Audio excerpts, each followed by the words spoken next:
नमो अरिहन्ताणं नमो सिद्धाणं नमो आयर्याणं नमो उवज्झायाणं नमो लोये सवसाहुणम्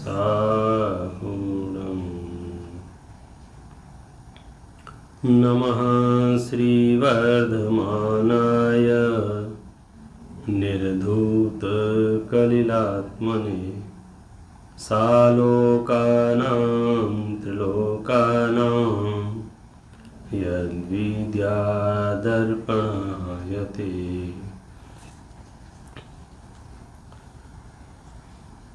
धर्म के 10 लक्षण पर हम और आप सब चर्चा कर रहे हैं और बड़ा ही निर्मल स्वरूप है इनका, और ये हमें समझ में आ जाए तो हम अपने जीवन में धर्म की शुरुआत कर सकते हैं। मात्रा कम या ज़्यादा हो सकती है, लेकिन हम शुरुआत तो कर ही सकते हैं। और इतना तो कर ही सकते हैं कि हम श्रद्धान में सही बात समझ लें, ज्ञान में सही बात समझ लें। जब ज्ञान और श्रद्धान ये दो निर्मल हो जाते हैं तो आचरण में भी निर्मलता आने की पूरी संभावना होती है, आ ही जाता है। तो धर्म क्या है? जवाब आया कि वस्तु का स्वभाव ही धर्म है, वस्तु स्वभावो धम्मो। और भी धर्म की परिभाषाएं आचार्यों ने दी हैं, हमने एक परिभाषा को मुख्य करके बात की है। और परिभाषाएं कौन सी हैं? रत्नत्रय को भी धर्म कहा है, रयणतयम धम्मो। दया को भी धर्म कहा है, धम्मो दया विशुद्धो। इस तरह से अन्यत्र। लेकिन आप यदि सार रूप से ग्रहण करना चाहें और निर्विवाद सार्वभौमिक धर्म की परिभाषा बनाना चाहें तो वस्तु स्वभावो धम्मो, वस्तु का स्वभाव ही धर्म है। वस्तु यदि स्वभाव रूप परिणमित हो रही है माने धर्म कर रही है। अब आपको कोई चिंता करने की जरूरत नहीं है। धर्म करती हुई वस्तु कर्म बंधन से रहित है। आत्मा यदि क्षमा रूप है तो उसको कौन सा कर्म बंधेगा? क्रोध रूप होगा तो कर्म बंधेगा ना। और क्रोध में भी पूछा जाएगा ये अनंतानुबंधी क्रोध है कि अप्रत्याख्यानावरण क्रोध है कि प्रत्याख्यानावरण क्रोध है कि संज्वलन क्रोध है। क्रोध में पूछा जाएगा ये कृष्ण लेस्या वाला क्रोध है या शुक्ल लेस्या वाला है या नील पीत कापोत, कौन सी लेस्या वाला ये क्रोध है? क्योंकि जो जैसा क्रोध होगा वैसा कर्म बंधन होगा। क्षमा में कर्म बंधन नहीं, क्षमा धर्म है। मार्दव रूप रहने में कर्म बंधन नहीं है, मार्दव धर्म है मेरा। आर्जव धर्म है, सत्य धर्म है, शौच धर्म है, संयम धर्म है, तप धर्म है। आज हम चर्चा करेंगे त्याग धर्म की, आकिंचन्य धर्म की और ब्रह्मचर्य धर्म की। 10 लक्षण थे ना, तो 7 लक्षणों की चर्चा हम कर चुके हैं। 3 और हैं। कौन कौन से 3? त्याग, आकिंचन्य और ब्रह्मचर्य। ये धर्म के 10 लक्षण हैं, मतलब ये धर्म स्वरूप हैं। इनकी उपलब्धि के लिए अन्य जो कुछ भी प्रयास किए जाते हैं उनको भी उपचार से धर्म कह दिया जाता है। जैसे 10 लक्षण, जब पर्व आते हैं, त्योहार आता है, तो हम विशेष उपवास आदि करने लग जाते हैं। क्यों? क्षमादि धर्म प्रकट हो जाएं इसके लिए। पूजाएं विशेष करने लग जाते हैं। क्यों? क्षमादि धर्म प्रकट हो जाएं इसके लिए।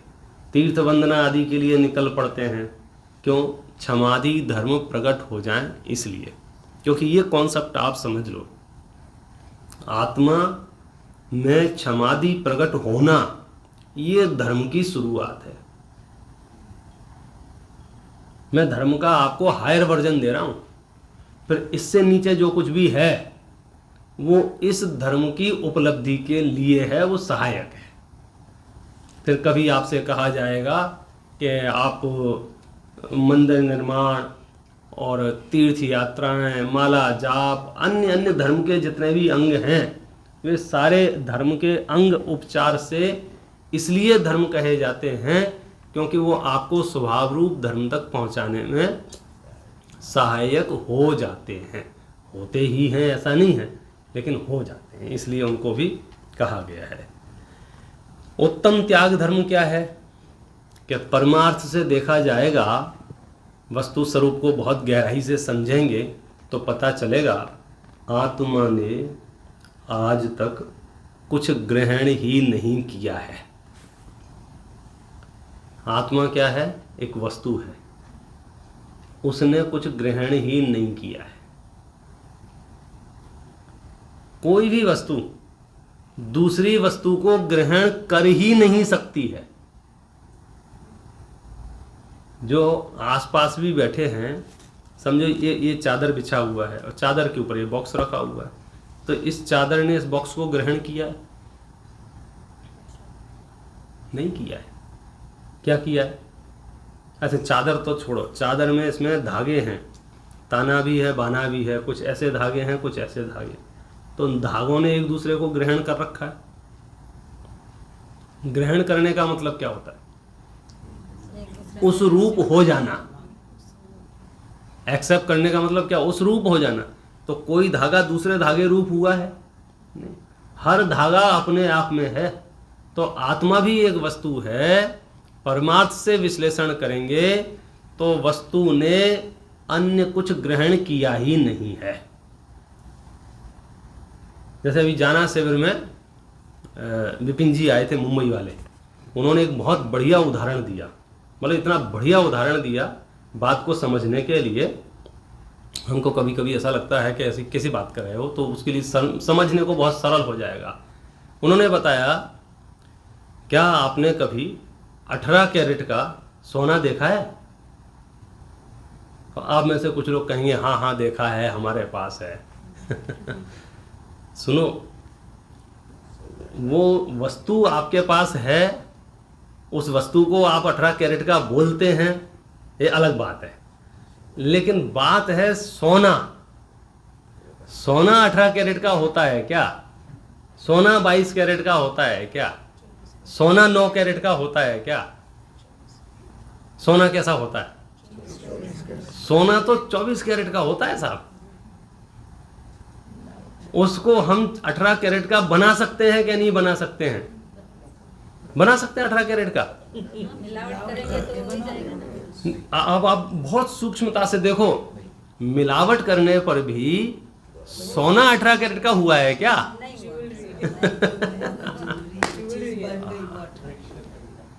समझो आपके पास 10 ग्राम प्योर सोना है, शुद्ध सोना है 24 कैरेट का। अब ये 24 कैरेट का शुद्ध सोना 10 ग्राम, इसको हम 18 का, 22 का, 23 का बना सकते हैं क्या? दो अपेक्षा से देखेंगे, मिलावट की अपेक्षा से देखेंगे, ऐसा हो जाएगा। उसके मिलावट की अपेक्षा से ही पूछ रहा हूं मैं। मिलावट की अपेक्षा से भी क्या सोना मिलावट रूप हुआ है क्या? अब उसके लिए थोड़ी सी सूक्ष्म दृष्टि चाहिए। ऐसे तो आपको सीधे सीधे लग रहा होगा, नहीं साहब 18 कैरेट भी ज्वेलरी होती है, 22 भी होती है, पर 9 कैरेट भी होती है। सोना कितने कैरेट होता है? रवि भैया आप तो डायमिस लाइन के आदमी हो ना। कंफ्यूज हो गया बहुत ज्यादा।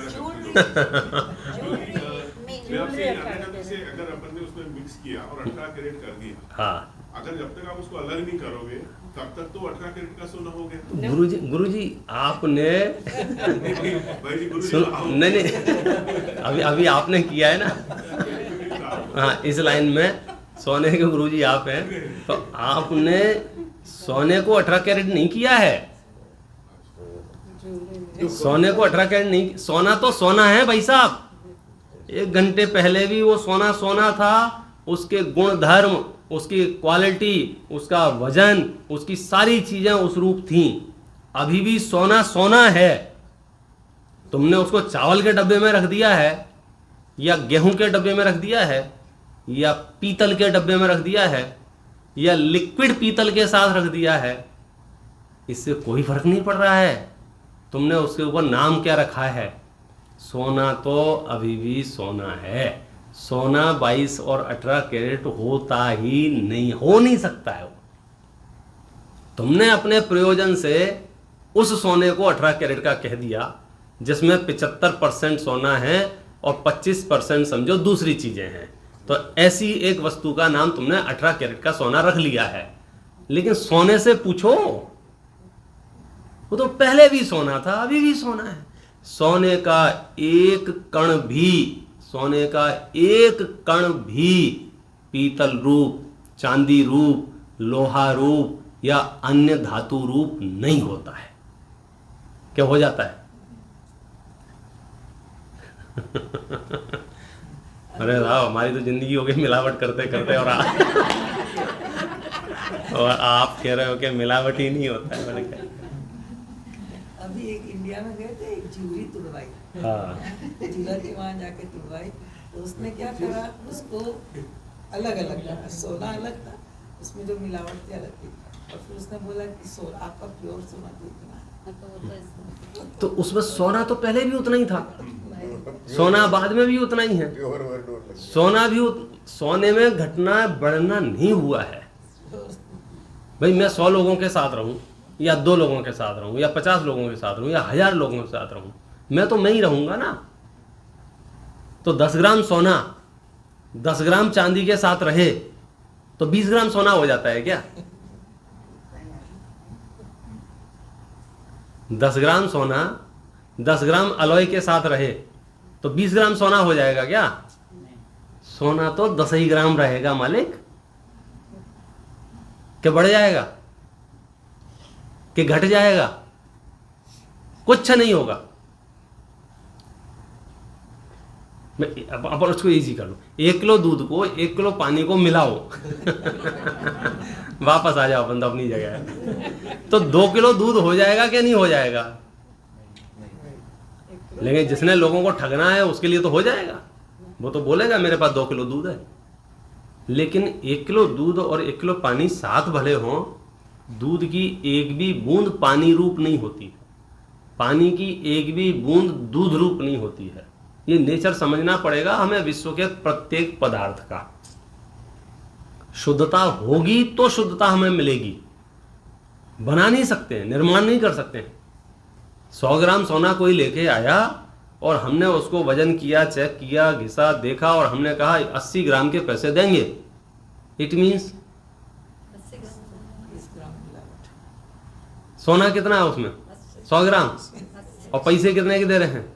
80 ग्राम। ऐसा नहीं है, उसमें सोना ही 80 ग्राम का है, बाकी तो दूसरी चीजें हैं, उसकी कीमत हम देने को तैयार नहीं है। तो सोना कम ज्यादा नहीं होता है। हम लोग व्यवहार ऐसा करते हैं कि सोना कम ज्यादा हुआ है।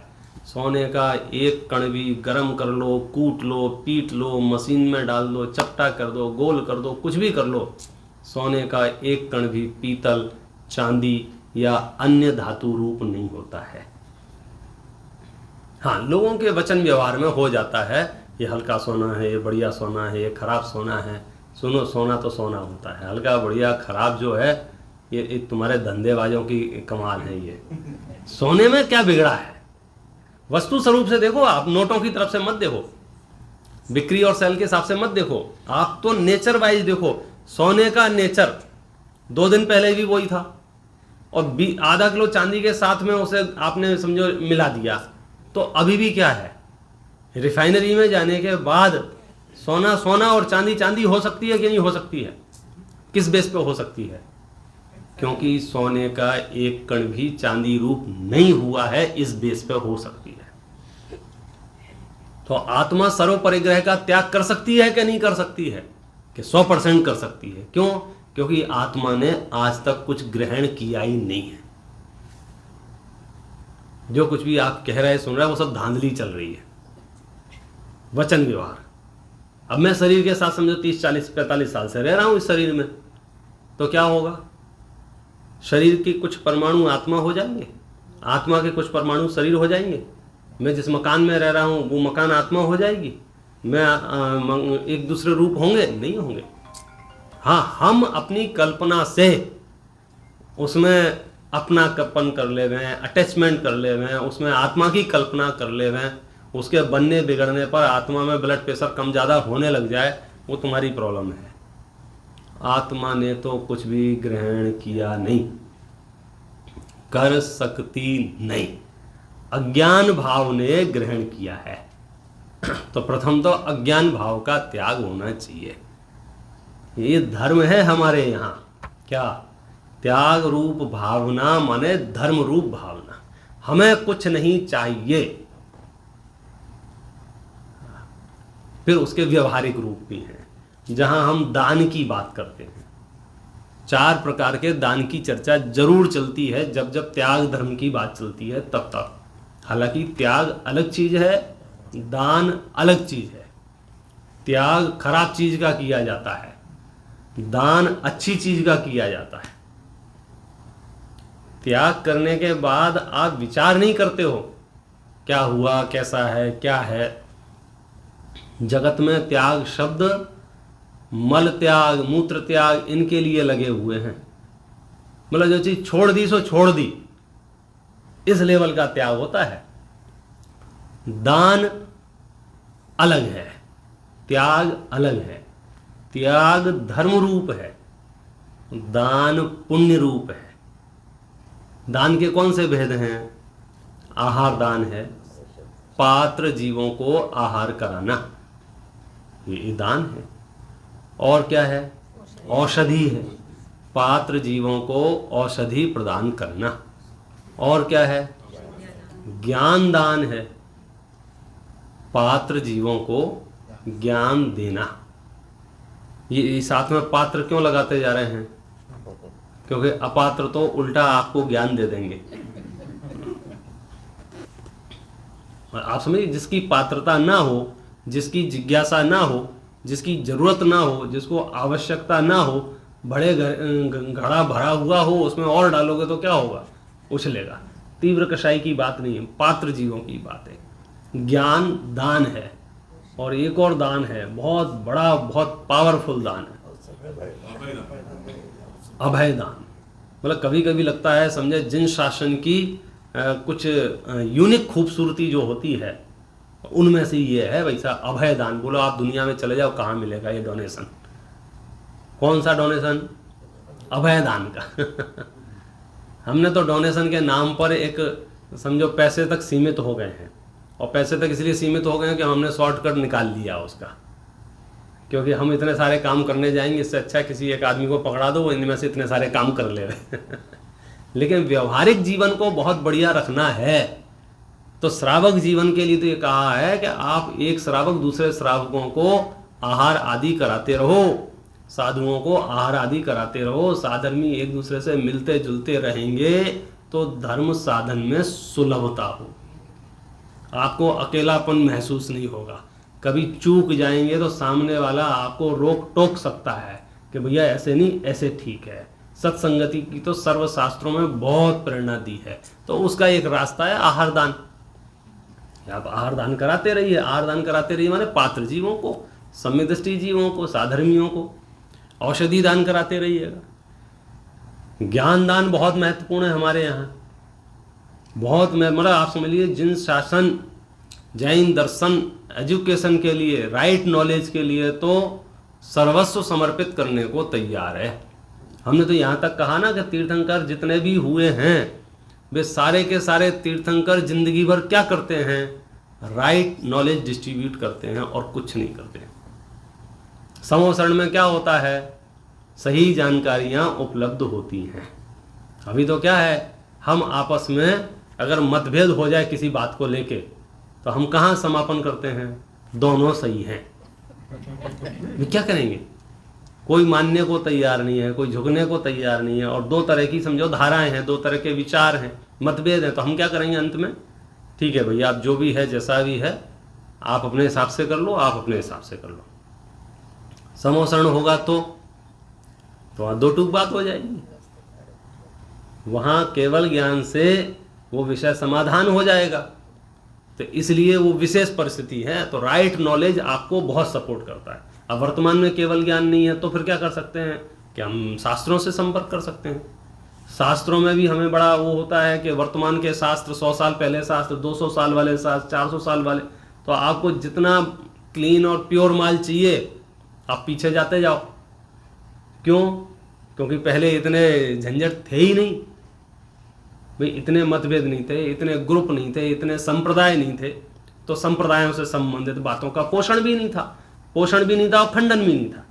जैसे जैसे संप्रदाय बनते गए तो वो जिसकी जो संप्रदाय थी उसने उस संप्रदाय का पोषण किया और दूसरे ने उस संप्रदाय का खंडन किया। ये ह्यूमन नेचर है। हम जो कर रहे हैं वो सही कर रहे हैं, आप जो कर रहे हैं वो गलत कर रहे हैं। अब वो सही क्या है गलत क्या है वो कैसे प्राप्त होगा? ज्ञान दान से। और हमारे यहाँ ज्ञान दान की खासियत जो है वो युक्ति दान से है, लॉजिक से है। आचार्यों ने जैन दर्शन में जितने भी सिद्धांत बताए हैं सारे सिद्धांतों का बेस युक्ति है, आधार जो है उसका लॉजिक है, तर्क है। तर्क रहित एक भी निरूपण जैन शास्त्रों में आपको नहीं मिलेगा। यहां हम कहीं अब आपसे ये नहीं कहेंगे कि चुप रहो, शास्त्र ऐसा कह रहे हैं इसलिए मान लो। अंधविश्वास की बात यहां नहीं। सम्यक ज्ञान के दान को यहां पर दान कहा है। और मैं जिसकी बात कर रहा था, सबसे बड़ा दान और यूनिक दान कौन सा? अभय दान। ये क्या चीज है? ये क्या चीज? अभय दान माने हाँ, ये आप अपने व्यवहार से, आप अपने आचरण से, आप अपनी मान्यताओं से किसी को डराए नहीं, ये आपका बहुत बड़ा उपकार है। कोई आपसे भयभीत ना हो, कोई आपकी वाणी से भयभीत ना रहे, ये बहुत बड़ा उपकार है। हमारे तीर्थंकरों की जो मुद्राएं हैं वो मुद्राएं अभय दान की समझो पराकाष्ठा है। वो उस मुद्रा को देखकर कोई भी भयभीत नहीं हो सकता है। जय परम शांत मुद्रा समेत, भवि जन को निज अनुभूति देत। बड़ी परम शांत मुद्रा है। सम्यक दृष्टि सामान्य जीव दर्शन ठीक से करें तो उनको सम्यक दर्शन हो जाए, इतनी सरस मुद्रा है वो। अभय दान की मुद्रा है वो। शांत नासाग्र दृष्टि, शांत परिणाम, हाथ पे हाथ रखे हुए हैं, पद्मासन मुद्रा है, खड़गासन मुद्रा है। ये अभय दान की पराकाष्ठा है। साधु भी हमारे जो जीवन जीते हैं वो अभय दान की मुख्यता से। वो जो पीछी होती है वो किसके लिए होती है? वो अभय दान का प्रतीक है कि हम तो बैठेंगे भी तो परिमार्जन करके बैठेंगे, कोई जीव वहां नहीं होना चाहिए। हम चलेंगे भी तो कदाचित जरूरत पड़ेगी तो उसका परिमार्जन करते हुए चलेंगे। देख के तो चल ही रहे हैं, देखने के साथ में पीछी एक्स्ट्रा किसके लिए है? वो पीछी आशीर्वाद देने के लिए नहीं है। उसका मुख्य काम क्या है? हमारे सर पे 2 बार ऐसे ऐसे कर देना। उसका मुख्य काम है जब हम चलें, उठें, बैठें, गमनागमन करें तो जीव हिंसा ना हो, इसलिए उसके परिमार्जन के लिए वो अभय दान है। कोई जीव हमसे ना डरे, हमारे पास पीछी है। हाँ हाँ, मैंने बताया ना कि वो चींटियां नाश्ता कर रही थी तो एक चींटी ने कहा महावीर आ रहे हैं, दूसरे ने क्या कहा? मत डरो, महावीर हैं वे, साइड से निकल जाएंगे। पूरा विश्व डरा डरा के समझो जीवन जी रहा है। कर्म क्षेत्र में तो लोग डरा ही रहे हैं, मार्केट में तो भय दिखा दिखा के अपना व्यापार कर ही रहे हैं। हर आदमी आपसे जो कुछ भी पैसे लूट रहा है उसमें आप 99% पता चलेगा कि उसने पहले डर दिखाया होगा। इंश्योरेंस वाला आपसे बढ़िया से बढ़िया इंश्योरेंस करा के जाता है। किस बेस पे? वो जीने से ज़्यादा मरने के फायदे बता देता है। और मरने से आपको डर लगता है। कदाचित मरने से उतना नहीं लगता है, फिर मरने के बाद बाकी का क्या होगा, बच्चों का क्या होगा, जिन जिन से अपने को अनुराग है उनका क्या होगा। तो ले दे के आपको गहराई में जाएंगे तो पता चलेगा आप जो भी उसे दे रहे हैं डर के मारे दे रहे हैं। यदि आपके अंदर से कोई डर निकाल देवे, आप चवन्नी खर्च नहीं करेंगे। मकान की, दुकान की, शरीर की सुरक्षा जो कुछ भी है। अच्छा इतने, चलो ये तो ठीक है, व्यवहारिक प्रॉब्लम थी, बरसात आ जाएगी, फ्लड आ जाएगी, ये व्यवहारिक चीज़ें हैं। अब तीसरा डर और बाजार में घूमता रहता है, उनके नाम अलग अलग हैं, वो धर्म के नाम पर घूमता रहता है। ऐसा नहीं करोगे, इस रूप प्रवृत्ति नहीं करोगे तो बहुत संकट आ सकता है, आपके व्यापार पे संकट आ सकता है, आपके परिवार पे संकट आ सकता है। तो आप कहते हो कि भैया नहीं, हमें संकट नहीं चाहिए, आप जो बोलो वो करेंगे। फिर वो आपको उपाय बताएगा, मंगलवार को ऐसा करो, सोमवार को ऐसा करो, रविवार को ऐसा करो। फिर वो बताएगा आपको उस पेड़ पर धागा लगाओ, अलग अलग डिजाइन के पैकेज आपको मिल जाएंगे। वो सारे पैकेज आए कहाँ से? डर से। यहाँ क्या कह रहे हैं? अभयदान सबसे बड़ा डोनेशन है। आप अपने आप को भयभीत मत रखो, खुद को अभयदान दो, डरो मत, और दुनिया को अपने आप से अभयदान दे दो, कोई तुमसे ना डरे। असली मोक्ष मार्ग का आनंद है ये। जब साधु भगवंत हमारे जंगलों में रह के आत्म साधना करते हैं तो ना तो वे किसी से डरते हैं और ना वे किसी को डराते हैं। इन शॉर्ट कह सकता हूं मैं सीधे सीधे, ये धर्म डरने डराने वालों का नहीं है। और कोई आपको डरा रहा है वो सब कुछ हो सकता है, धर्मात्मा नहीं हो सकता है। और आप यदि डर रहे हैं, सब कुछ हो सकते हैं, धर्मात्मा नहीं हो सकता। डरने की क्या बात है? भयभीत कौन होता है? भयभीत कौन होता है? अज्ञानी होता है भयभीत। राइट नॉलेज जिसके पास होगी वो डरेगा नहीं, वो उपाय खोजेगा, वो रास्ते निकालेगा। भयभीत कौन होता है? जो इस पॉइंट पे पहुंच जाता है कि अब मैं क्या करूंगा पता नहीं, उसको भय लगता है। समझो आप गाड़ी चला रहे हैं और सामने से रेड हो, तो आप क्या करेंगे? आपको डर लगता है, आप ब्रेक दबा देते हैं। बात तो तब है कि ब्रेक दबाएं और गाड़ी ना रुके।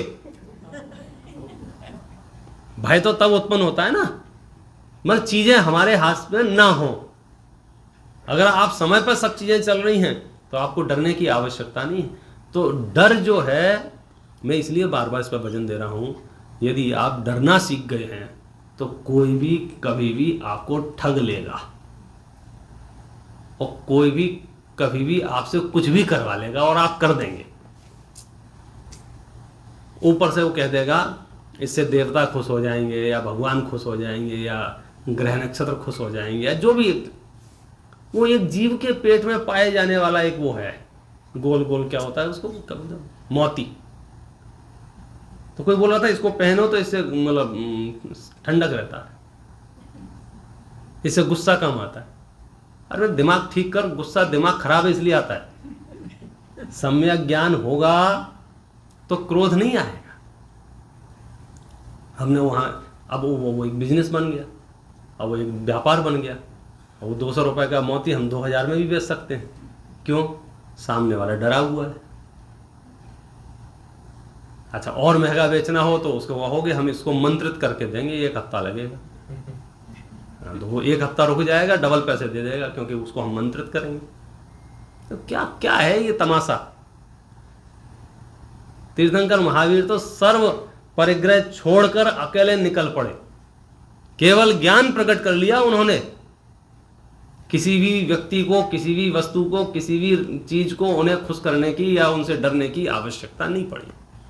और तीर्थंकरों के अनुयायी हम डरे हैं, ये हमारी सबसे बड़ी बेवकूफी है। हमारे आदर्श विश्व के सबसे बड़े निडर प्राणी हैं। डरपोकों के चिन्ह क्या होते हैं मालूम है आपको? जो जितना ज्यादा भयभीत होगा वो उतने ज्यादा प्रोटेक्शन की सामग्री लिए घूम रहा होगा। घर के अंदर कुंडी लगा के रह रहा होगा, फिर कैमरे और लगा लिए होंगे, फिर उसने सिक्योरिटी सिस्टम भी चालू करा लिया होगा कि पुलिस 2 मिनट में आ जाए। फिर घर से बाहर निकलेगा तो फिर वो कपड़े पहन के निकलेगा कि कोई बंदूक मारे, तो फिर वो गन भी रखेगा। बोलो अमेरिका में तो घर घर में बंदूक पहुंचा दी है, किस बेस पे? तुमको डरा दिया है, कोई भी तुमको आगे ठोक जाएगा। हमने नहीं खरीदी, क्यों? हमें भरोसा है निज आयु क्षय से मरण हो, यह बात जिनवर ने कही, तुम मार कैसे सकोगे जब आयु हर सकते नहीं। मैं जिंदा किससे हूं? आयु कर्म से। तुम आयु छीन सकते हो किसी की कि नहीं छीन सकते? बस हम नहीं डरे। बोले कोई ठोक देगा तो ठोक देगा तो अगली गद्दी में चले, यहां कौन से झंडे गाड़ रहे हैं? भाई ऐसा क्या कर रहे हैं जिसके लिए मैं बंदूक लूं, जिसके लिए मैं संक्लेशित रहूं, जिसके लिए मैं भयभीत रहूं, जिसके लिए मैं हिंसा करने की क्रूरता अपने परिणामों में लाऊं? मुझे नहीं चाहिए। जिन शासन आपको निर्भय करता है, निर्भय व्यक्ति को कोई जरूरत नहीं है। हमारे भगवान की निर्भयता की यह निशानी है कि उनके पास कुछ अस्त्र शस्त्र नहीं है। क्यों? वो निर्भय हैं, उन्हें जरूरत ही नहीं है किसी की। भयभीत प्राणी को चाहिए सामग्री, यहां नहीं है। त्याग धर्म के परिप्रेक्ष्य में बात ये कह रहे हैं कि अभय दान एक बहुत बड़ा दान है। ये जो हम रात्रि भोजन का त्याग करते हैं ना, ये शरीर को ठीक रखने के लिए नहीं करते हैं। ये तो धीरे धीरे लोगों के दिमाग में घुसाया जा रहा होगा, स्वस्थ रहेंगे, फलाना रहेंगे, ठिकाना रहेंगे। स्वस्थ तो अपने आप रहेंगे जब पुण्य करेंगे, ढंग के कर्म बांधेंगे तो उदय भी ढंग का आएगा। असली मुद्दा यह है कि हम अभयदानी हैं। हम सूर्यास्त के बाद जो बहुत जीव राशि उत्पन्न होती है, हम उसको अभयदान दे देते हैं कि डरो मत, हम जैनी, हमसे मत डरो बिल्कुल। हम मांसाहार क्यों छोड़ देते हैं? अभयदान है वो। हम नहीं खाएंगे। हम अनंतकाय के पदार्थों को, अनिष्टकारक अवक्ष को, अनुपसेव्य अवक्ष को क्यों छोड़ देते हैं? बहुघात अवक्ष को क्यों छोड़ देते हैं? अभयदान है हमारा। और जो दूसरों को अभयदान देता है वही निर्भय होकर जी सकता है। जो दूसरों को डराता है ना, वो खुद भी बहुत डरता है। ये जो बड़े बड़े आतंकवादी होते हैं ना, ये आतंकवादी बहुत लोगों को डराते हैं, बहुत लोगों को। तो आपको क्या लगता है ये निडर रहते हैं? जितना वे डराते हैं उससे कई गुना मल्टीप्लाई वो भयभीत रहते हैं। एक जगह लोकेशन पर रुक नहीं सकते हैं, एक जगह घर नहीं बसा सकते हैं, मतलब खुल के घूम नहीं सकते हैं। वो कितनी गोपनीयता से रहना पड़ता है उनको।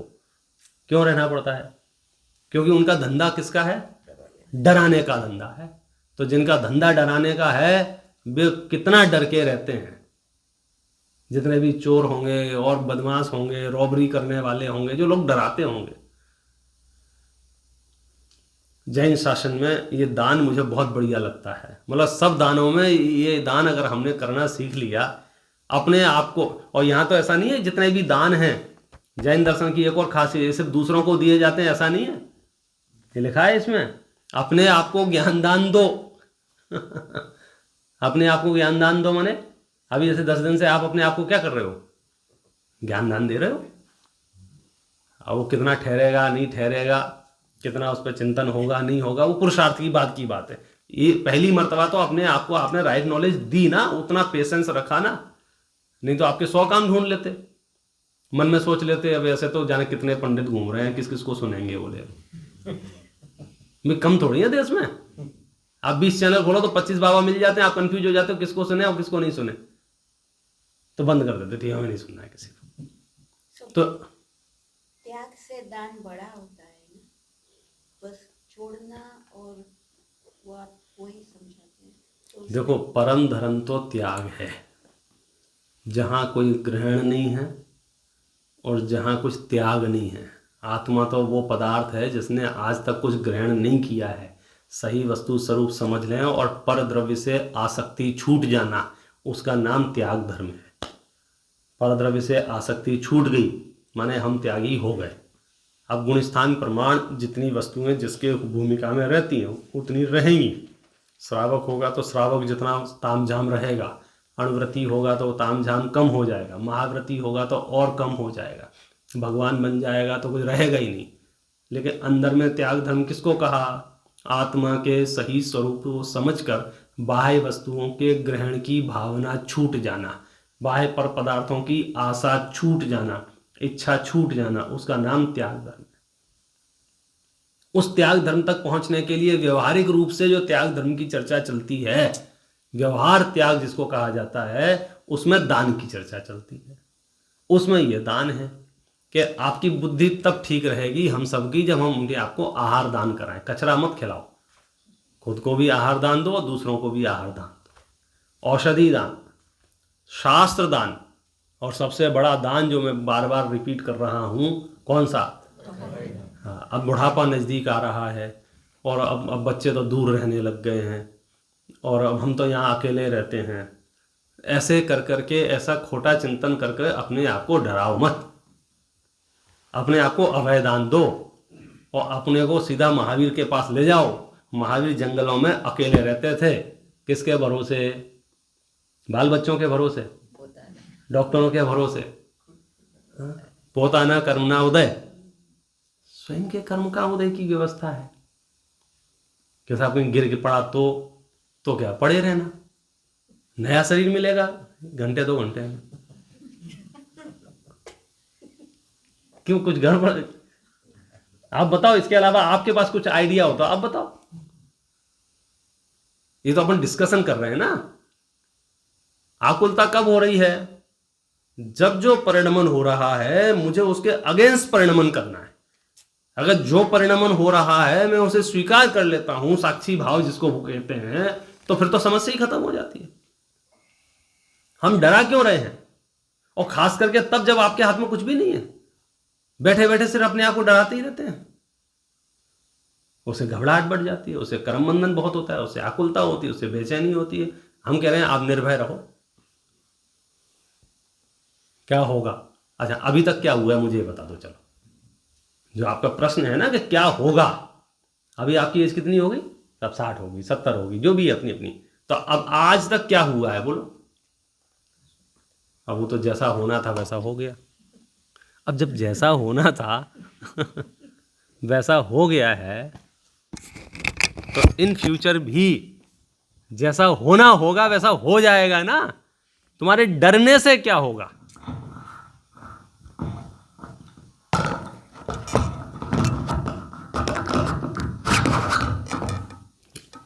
तुम्हारे भयभीत रहने से एकाध देवी देवता खुश होकर तुम्हारी सेवा करने आने वाले हैं क्या?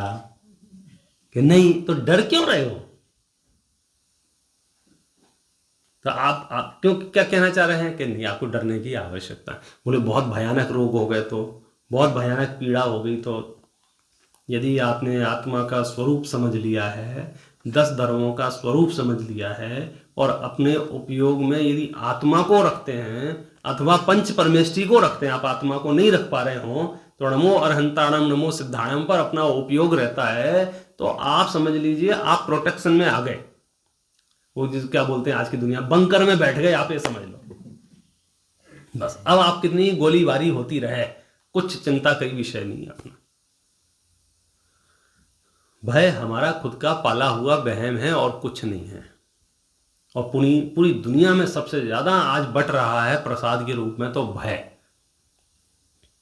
ये जो लोग काले धागे पहन के घूमते हैं और वो जो ये सब डरपोक लोग अपने आप को इतना भयभीत कर लेते हैं, वो चीज़ों को ढूंढते रहते हैं। अगर उनका वो धागा कमज़ोर हो गया, गिर जाएगा, तो वो चला ऐसा घबराएगा अब तो मैं क्या होगा कुछ, क्योंकि उसके दिमाग में ये आ गया कि ये धागा मुझे सुरक्षित बनाए हुए था, जबकि उसकी सुरक्षा कौन कर रहा था? उसका बांधा हुआ कर्म का उदय। कोई पत्थर तुझे प्रोटेक्ट नहीं कर सकता है, कोई प्लास्टिक के पिरामिड तुझे प्रोटेक्ट नहीं कर सकते हैं। ये नेगेटिविटी पॉजिटिविटी क्या है? तेरी विचारधारा, जहां से अनंत तीर्थंकर, वो कहना चाहिए भूतकाल में और भविष्य काल में हो रहे हैं, अनंत भगवान जहां से हो रहे हैं, शिखर जी जैसा पवित्र क्षेत्र है, तो वहां पॉजिटिविटी ज्यादा है। ऑब्वियस उनके लिए जो धर्म करने जाते हैं, वहां भी तो एक इंद्रिय जीव हैं, वहां भी तो 2 इंद्रिय हैं, वहां भी तो 3 इंद्रिय जीव हैं, वहां भी तो अजैन हैं।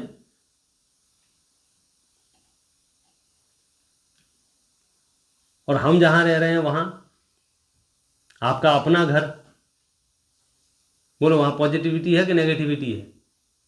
घर भर में कुछ नहीं है, जो है सो दिमाग में है। यदि आपका मन सही है तो आपको वहां बहुत पॉजिटिविटी दिखाई देती है, और मन ठीक नहीं है तो आपको वहां नेगेटिविटी, क्योंकि उस क्षेत्र में ऐसा कुछ नहीं है। क्योंकि अगर वो क्षेत्र खराब होता तो घर के 5, 6, 10, जैसे कोई कोई क्षेत्र होता है ना जहाँ धुआं उड़ रहा है, तो वहां कह सकते हैं कि वो धुआं उड़ने वाला क्षेत्र है, वहां जो भी जाएगा वो स्मोक से इफेक्ट होगा, तो वो क्षेत्र तो खराब मान सकते हैं कि चलो साहब वो आउट करो। जहां आग लगी हुई है वहां मत जाओ, जहां पानी बहुत भरा हुआ है वहां मत जाओ, क्योंकि वो क्षेत्र वैसा है, वहां जो भी जाएगा वो पानी में डूब सकता है, आग में जल सकता है। लेकिन कोई घूमता फिरता आदमी आया हो मेरे घर को यूं देखा, वो बोलता है कि यहाँ नेगेटिविटी बहुत है, नहीं, अब वो उसने आपके पूंछ में आग लगा दी, अब आप बंदर की तरह जो है भागते रहो। ऐसे लोगों को भगा देना, नहीं बोले।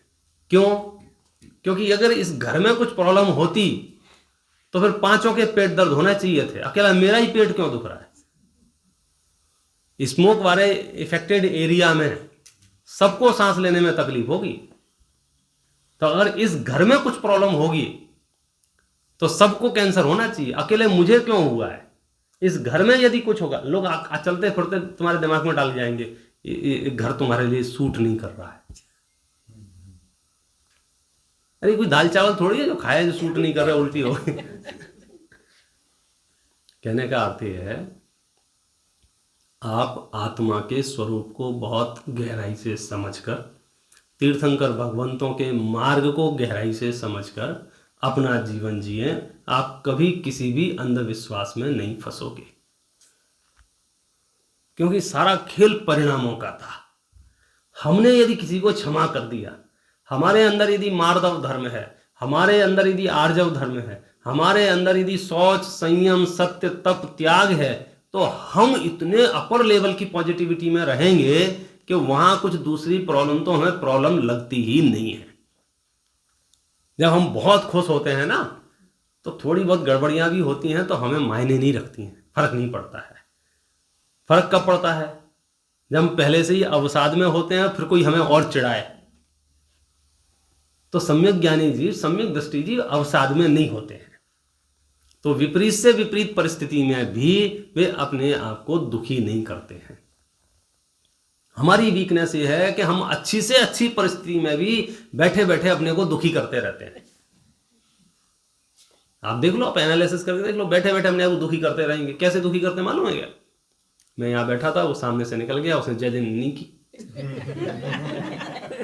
अरे यार, उसकी जिंदगी, उसकी मर्जी, उसका मूड, आप समझे। आज मैं मंदिर गया, वो सामने से निकल गया, उन्होंने कुछ बोला ही नहीं मेरे से। अरे अपने आप को दुखी करने की कितने आइडिया इस मनुष्य के पास हैं, आप सोच नहीं सकते हो। करते रहो। विचार आवे मान अमुकवान मान જોઈએ છે। मान है, माया है, इच्छा है, लोभ है, अनेक अनेक तरह के। कहने का मतलब यह है कि आप सेल्फ मैनेजमेंट में चले जाओ। दुनिया का कोई व्यक्ति, दुनिया की कोई वस्तु ऐसी नहीं होना चाहिए जो आपको अनावश्यक रूप से इफेक्ट करे। कोई बात है, किसी ने कही, आपने जवाब दिया, वो एक अलग बात है। जो बैठे बैठे दुखी होते हैं वो बहुत खतरनाक है। क्यों? हम अपने आप को पीड़ा पहुंचाने के अलावा कुछ नहीं करते। हम बैठे बैठे ये सोच रहे हैं कि ये मेरे बारे में क्या सोच रहे होंगे। ये दुखी करने का सबसे शॉर्टकट है।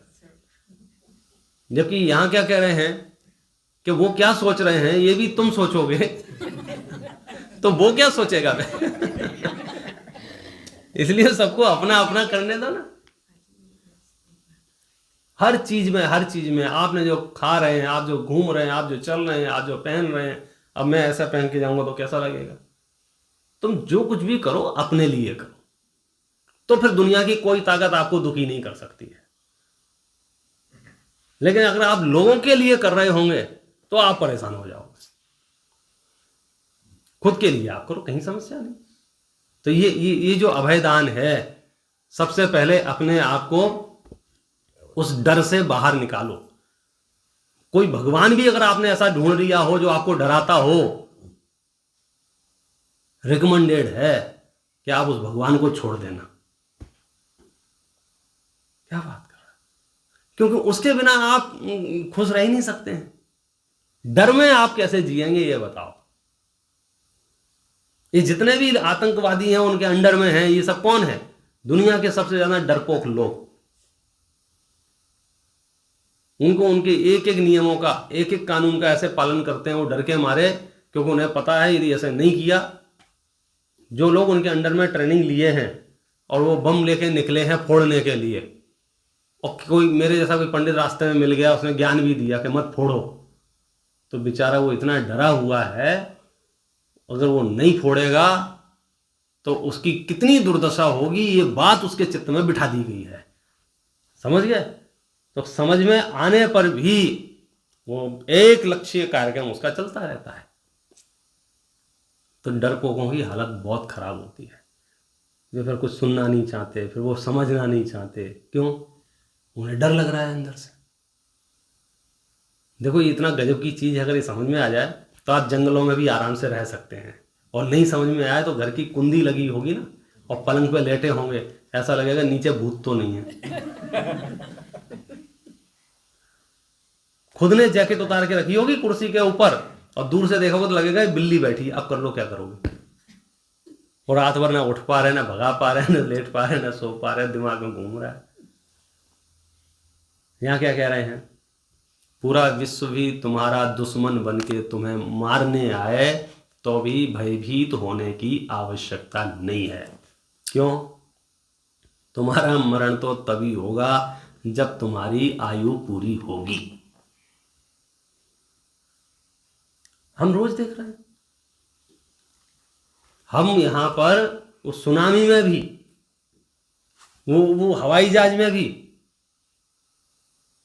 रोज जो घटना है, वो पूरी बिल्डिंग गिर गई थी। अभी कहाँ गिरे थे? लाइन से कहीं, और 2 दिन बाद 4 दिन बाद उसमें से लोग निकल रहे हैं। कौन बचा रहा है उनको वहां, ये बताओ? उनका अपना आयु कर्म। कौन मार रहा है? उनका अपना आयु कर्म। अब ये सावधान आपको हो, मरते दम तक निर्भय रह सकते हो, और रहना ही है।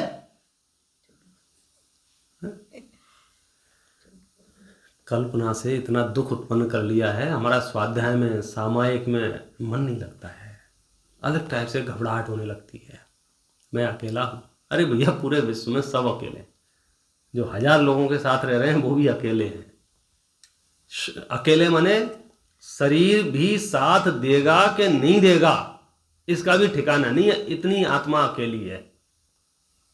हम लोगों से एक्सपेक्टेशन की बात कर रहे हैं। इसलिए ये जो त्याग धर्म है ये बहुत प्यारा है, जबरदस्त है, पूरे विश्व की समस्त विभूति छोड़ने लायक है। ये समझ में जिसको आ जाता है उसको त्याग धर्म शुरू हो जाता है। और इसके फलस्वरूप कह सकते हैं कि जो 2 धर्म और हैं, एक का नाम है आकिंचन्य और एक का नाम है ब्रह्मचर्य। आकिंचन्य का मतलब होता है रंच मात्र भी कुछ अपने पास नहीं होना, उसका नाम है अकिंचन। अकिंचन रंच मात्र भी, सीधा सीधा कह सकते हैं समस्त परिग्रह रहित आत्मा के आश्रय से उत्पन्न होने वाला जो आनंद है वो उत्तम आकिंचन्य है। व्यवहारिक रूप से बात करेंगे तो परिग्रह का त्याग कर देना, कुछ भी परिग्रह नहीं है, वो आकिंचन्य धर्म है। कुछ नहीं चाहिए। जिनको चाहिए वे बहुत दुखी हैं। अच्छा, चाहने नहीं चाहने से संयोगों का कोई संबंध नहीं है। ऐसा नहीं है कि ज्यादा चाहते हैं तो उनके पास ज्यादा सामग्री होगी और जो नहीं चाहते हैं उनके पास कुछ नहीं होगा। ये लॉ ऑफ अट्रैक्शन वाला जो कार्यक्रम है ना, ये यहां नहीं है। क्योंकि लॉ ऑफ अट्रैक्शन वाला काम होता तो पूरी दुनिया माला जप रही है भाई साहब अमीर होने की। ऐसा कौन है जो नहीं सोच रहा है? सब सोच रहे हैं, लेकिन सोचने से हो रहे हैं नहीं, होंगे कैसे? कर्म के उदय से। तो परिग्रह का त्याग, परिग्रह नहीं चाहिए, इसका नाम अकिंचन धर्म है। अब आप कहोगे परिग्रह कौन कौन से होते हैं?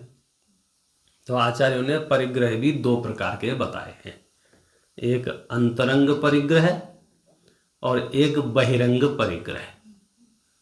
अब हम और आपकी दुनिया ज्यादातर बाहर से चलती है, तो बहिरंग परिग्रह तो हमको ख्याल में आ जाता है, क्षेत्र है, वास्तु है, धन है, धान्य है, द्विपद है, चतुष्पद है, ये सब बाह्य परिग्रह के भेद हैं। अंतरंग परिग्रह क्या है? जो अपनी आत्मा में होता है। अंतरंग परिग्रह में सबसे पहले नंबर का परिग्रह है, उसका नाम है मिथ्यात्व। क्या नाम है? मिथ्यात्व। ये किसका नाम भेद है? ये परिग्रह का। अगला परिग्रह है क्रोध, उसके बाद वाला परिग्रह है मान, उसके बाद वाला परिग्रह है मायाचारी, उसके बाद परिग्रह है लोभ। ये क्या है? एक मिथ्यात्व, 4 कषाय, कितने हो गए? 5 तो ये परिग्रह हैं, और साथ में 9 कषाय। कौन सी? हास्य, ये परिग्रह है। रति, ये परिग्रह है। अरति, ये परिग्रह है। शोक, ये परिग्रह है। भय, ये परिग्रह है। जुगुप्सा, ये परिग्रह है। स्त्री वेद, पुरुष वेद, नपुंसक वेद, ये परिग्रह है। और राग, इन सबको मिलाकर के कुछ को राग और कुछ को द्वेष और कुछ को मोह कहते हैं। ये जो 14 प्रकार के परिग्रह कहे हैं, इन 14 प्रकार के परिग्रहों को किसी को कोई परिग्रह राग रूप है, कोई परिग्रह द्वेष रूप है, कोई परिग्रह मोह रूप है।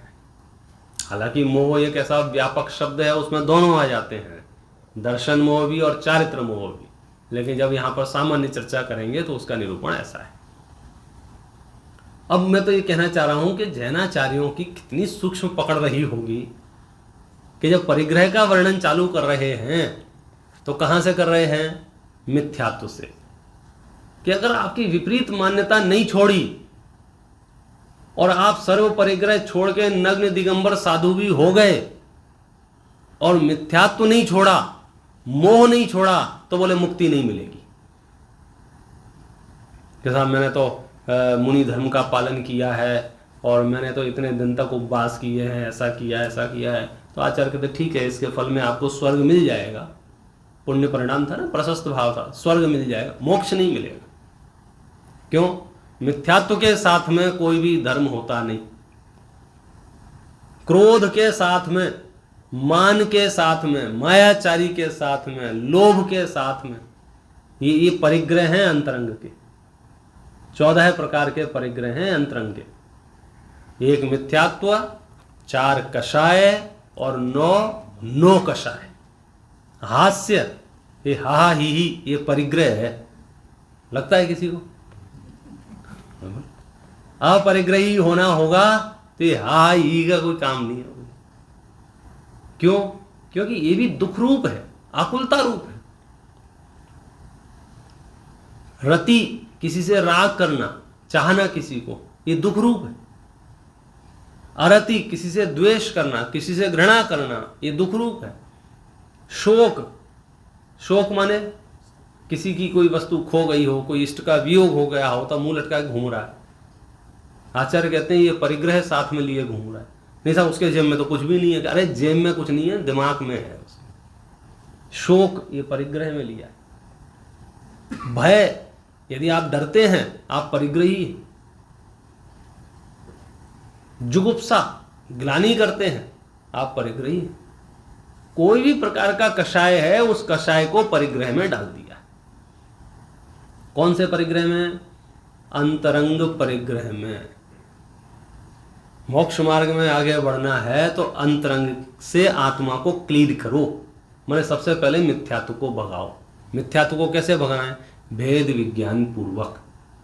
मैं शरीर नहीं, मैं द्रव्य कर्म नहीं, मैं भाव कर्म नहीं, मैं नो कर्म नहीं, मैं आत्मा हूं, ऐसा श्रद्धान वो सम्यक दर्शन। और मैं शरीर हूं ऐसा श्रद्धान वो मिथ्या।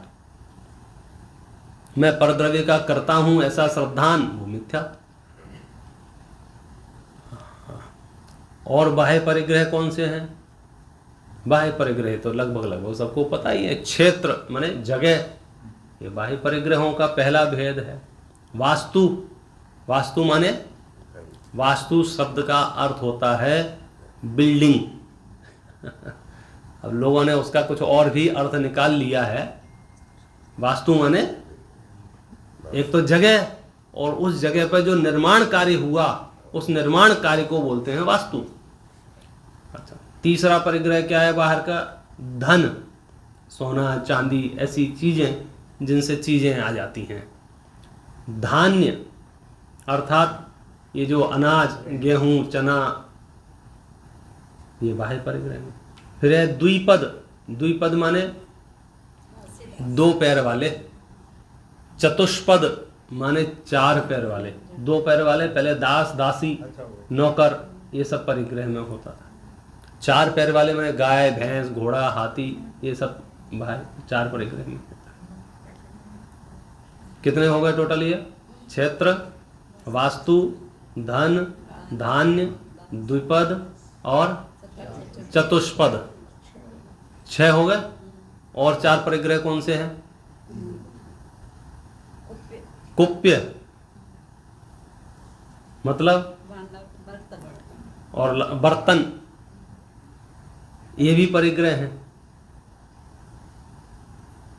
कुप्य माने, कुप्य होते थे ये अलग टाइप के बर्तन, खास करके तेल रखने के,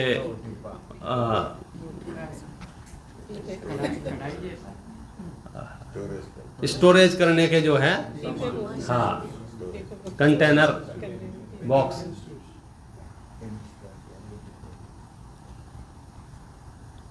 तो इस सारे के सारे जो कुछ भी हैं, 24 प्रकार के टोटल परिग्रह, 10 प्रकार के बहिरंग परिग्रह हैं और 4 प्रकार के अंतरंग परिग्रह हैं। आकिंचन धर्म की जो मुख्य परिभाषा बताई ना, सबसे पहले यहाँ पर उत्तम आकिंचन धर्म के स्वरूप का वर्णन करते हैं। अपने ज्ञान दर्शनमय स्वरूप के बिना अन्य किंचन मात्र भी मेरा नहीं है, मैं किसी अन्य द्रव्य का नहीं हूँ, ऐसे अनुभव को आकिंचन्य धर्म कहते हैं। मेरा किसी से रंच मात्र भी संबंध नहीं है, ये भावना, इसका नाम है उत्तम आकिंचन्य भावना। अब ये भावना आपके अंदर है तो सच बताएं, फिर आपको कोई भय उत्पन्न ही नहीं होगा। भय क्यों उत्पन्न हुआ पता है? भय कहां से उत्पन्न हुआ? आपने पर वस्तु को अपना माना, फिर पर वस्तु ने नखरे बताना शुरू कर दिए, छोड़ के जाने लग गई, नष्ट होने लग गई, वियोग रूप होने लग गया, तो फिर आपको घबराहट हुई, भय हुआ। अरे शरीर को आपने अपना माना, शरीर आपको छोड़ के जाने लगा, आपकी सुन नहीं रहा है, आपकी मान नहीं रहा है, तो आपको घबराहट होने लग गई। ज्ञानियों को घबराहट क्यों नहीं होती है? शरीर मेरा है ही नहीं। ये जो आपकी पीड़ा है ना, कौन सी? कि गैर लोग तो छोड़ो, हमें तो अपने लोग बहुत परेशान करते हैं, दुखी करते हैं, जो भी है। आचार्य क्या कहते हैं कि परमार्थ से विचार करो, जिनको तुम अपना कह रहे हो वो वास्तव में अपने हैं कि नहीं, कि तुमने अपनी तरफ से बोल दिया है। जैसे मैंने कह दिया मोबाइल मेरा है, तो मोबाइल से तो पूछो वो इस संबंध को स्वीकार करने को तैयार है क्या? कि बनवे मैंने बोल दिया ये मकान मेरा है, तो मकान से तो पूछो वो भी आपको स्वीकार करने को तैयार है क्या? शरीर को कह दिया शरीर मेरा, शरीर से तो पूछो, तो पता चलेगा इस अज्ञानी चेतना का एक तरफा राज चल रहा है कल्पना में। ये मेरा, ये मेरा, ये मेरा, ये मेरा, ये मेरा, ये मेरा, ये मेरा। और जब रियलिटी चेक मिलना शुरू होते हैं तो फिर घबराहट होती है, ऐसा कैसे हो गया, ऐसा मेरे साथ कैसे हो गया, और ये वस्तु कैसे छोड़ के जा सकती है, ये चीज़ कैसे छोड़ के जा सकती है, आई कैसे थी? अच्छा ये बताओ, आई कैसे थी आपके पास? आपके पास करोड़ों रुपया कैसे आया था, मुझे बताओ। तो हाँ, वो तो सब योग ऐसे बन गए थे। अरे जब योग ऐसे बन गए थे कि पैसा आया था, तो अब योग ऐसा बन गया है कि पैसा जाएगा। देखो पैसा तो जाएगा मतलब अब वो झूठ बोलने से या आपको भ्रम में रखने से कोई फायदा नहीं है। आपने जीवन में जो भी इकट्ठा किया होगा उसका सर्वनाश तो होने वाला है। बस अब आप या तो इसका सदुपयोग करते हैं या इससे विरक्त हो जाते हैं। आपके साथ जाने की कोई व्यवस्था नहीं है। और आप क्या सोच रहे थे कि ये जो मैंने खून पसीने से कमाई की है ये समय पे काम आएगी? आएगी कि नहीं आएगी समय पे काम? बोलो ये समय पे क्या, समय क्या होता है बताओ? अभी 2 साल में कोरोना में तो हकीकत हमारे सामने आ गई ना। जो थैले भर भर के नोट लेके घूम रहे थे, डॉक्टर क्या बोलता है? मैं कुछ नहीं कर सकता। कोई तुम्हें देखने को तैयार नहीं था, हाथ लगाने को तैयार नहीं था। फिर तुम अरबपति हो कि खरबपति हो, कोई भी पोस्ट पे हैं आप, बोलो ऐसी भी परिस्थिति बनी कि नहीं बनी? तो यदि आपके अंदर ये 10 धर्म की भावना है तो ये परिस्थिति भी आपको पीड़ित नहीं करेगी। क्यों पीड़ित नहीं करेगी? क्योंकि आप अकिंचन स्वरूप आत्मा को जानते हैं, जिसे परद्रव्य की रंच मात्र भी आवश्यकता नहीं। जब ये निर्णय हो जाता है कि आत्मा में परद्रव्य की रंच मात्र भी जरूरत नहीं है, तो फिर क्या होता है? फिर आत्म रमणता होती है। और उस आत्म रमणता का नाम है ब्रह्मचर्य।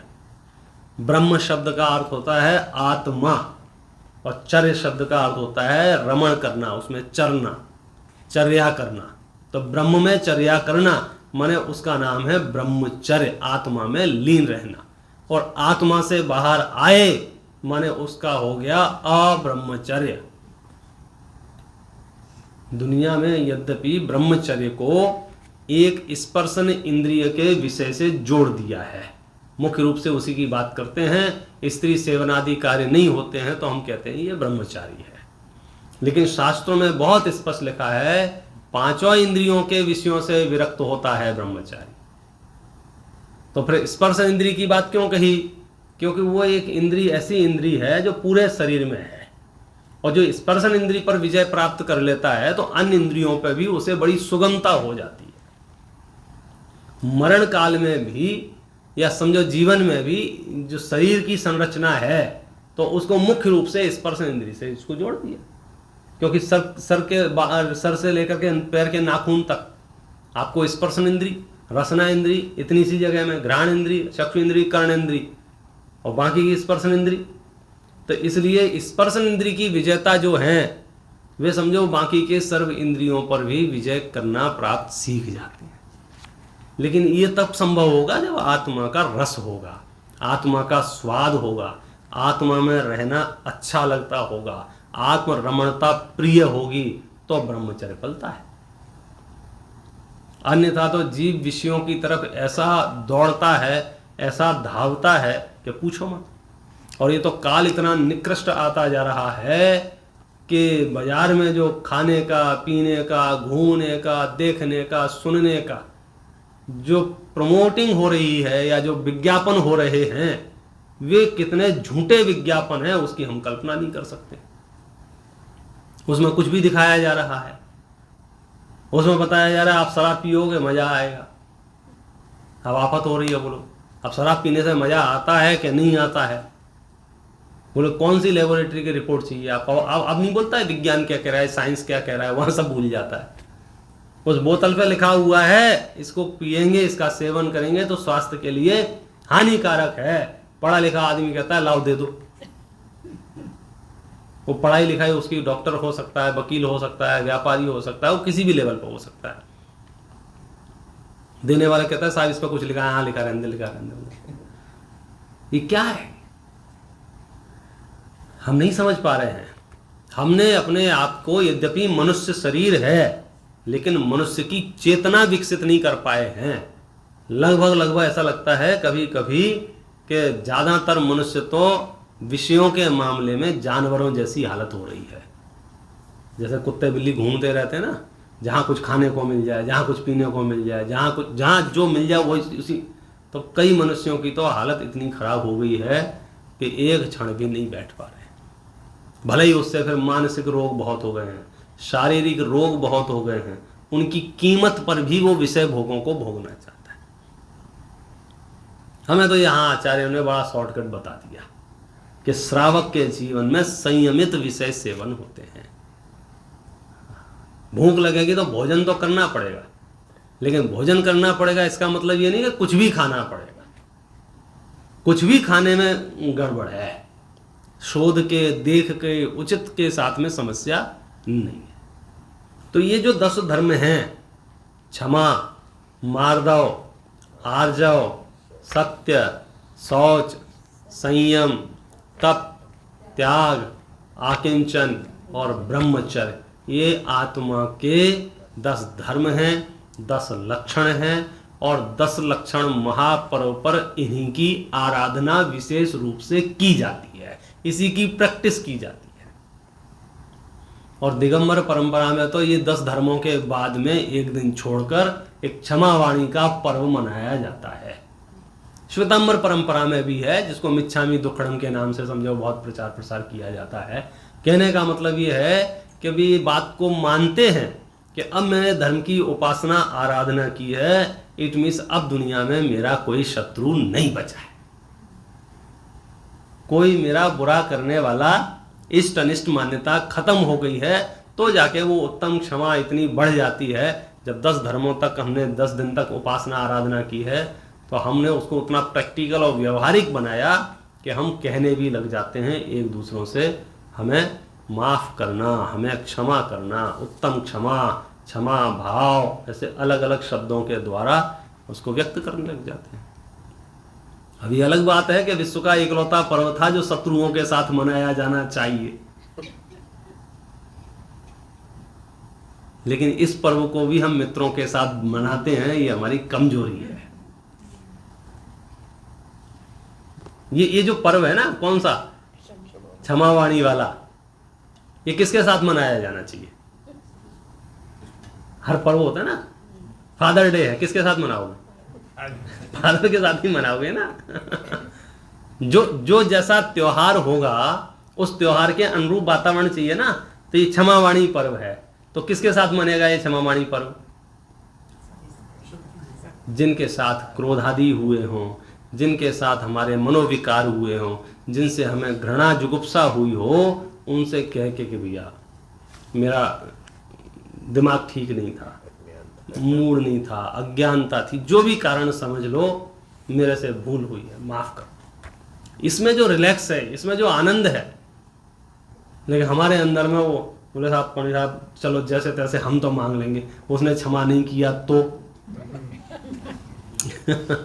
कम झंझट नहीं ना इंसान के साथ में। तो आचार्य क्या करें, सुनो, वो क्षमा करे नहीं करे उससे तुम्हें कर्म बंधन नहीं होगा। तुमने क्षमा कर दिया ना, और तुमने क्षमा मांग ली, माने तुमने अपना धर्म कर लिया।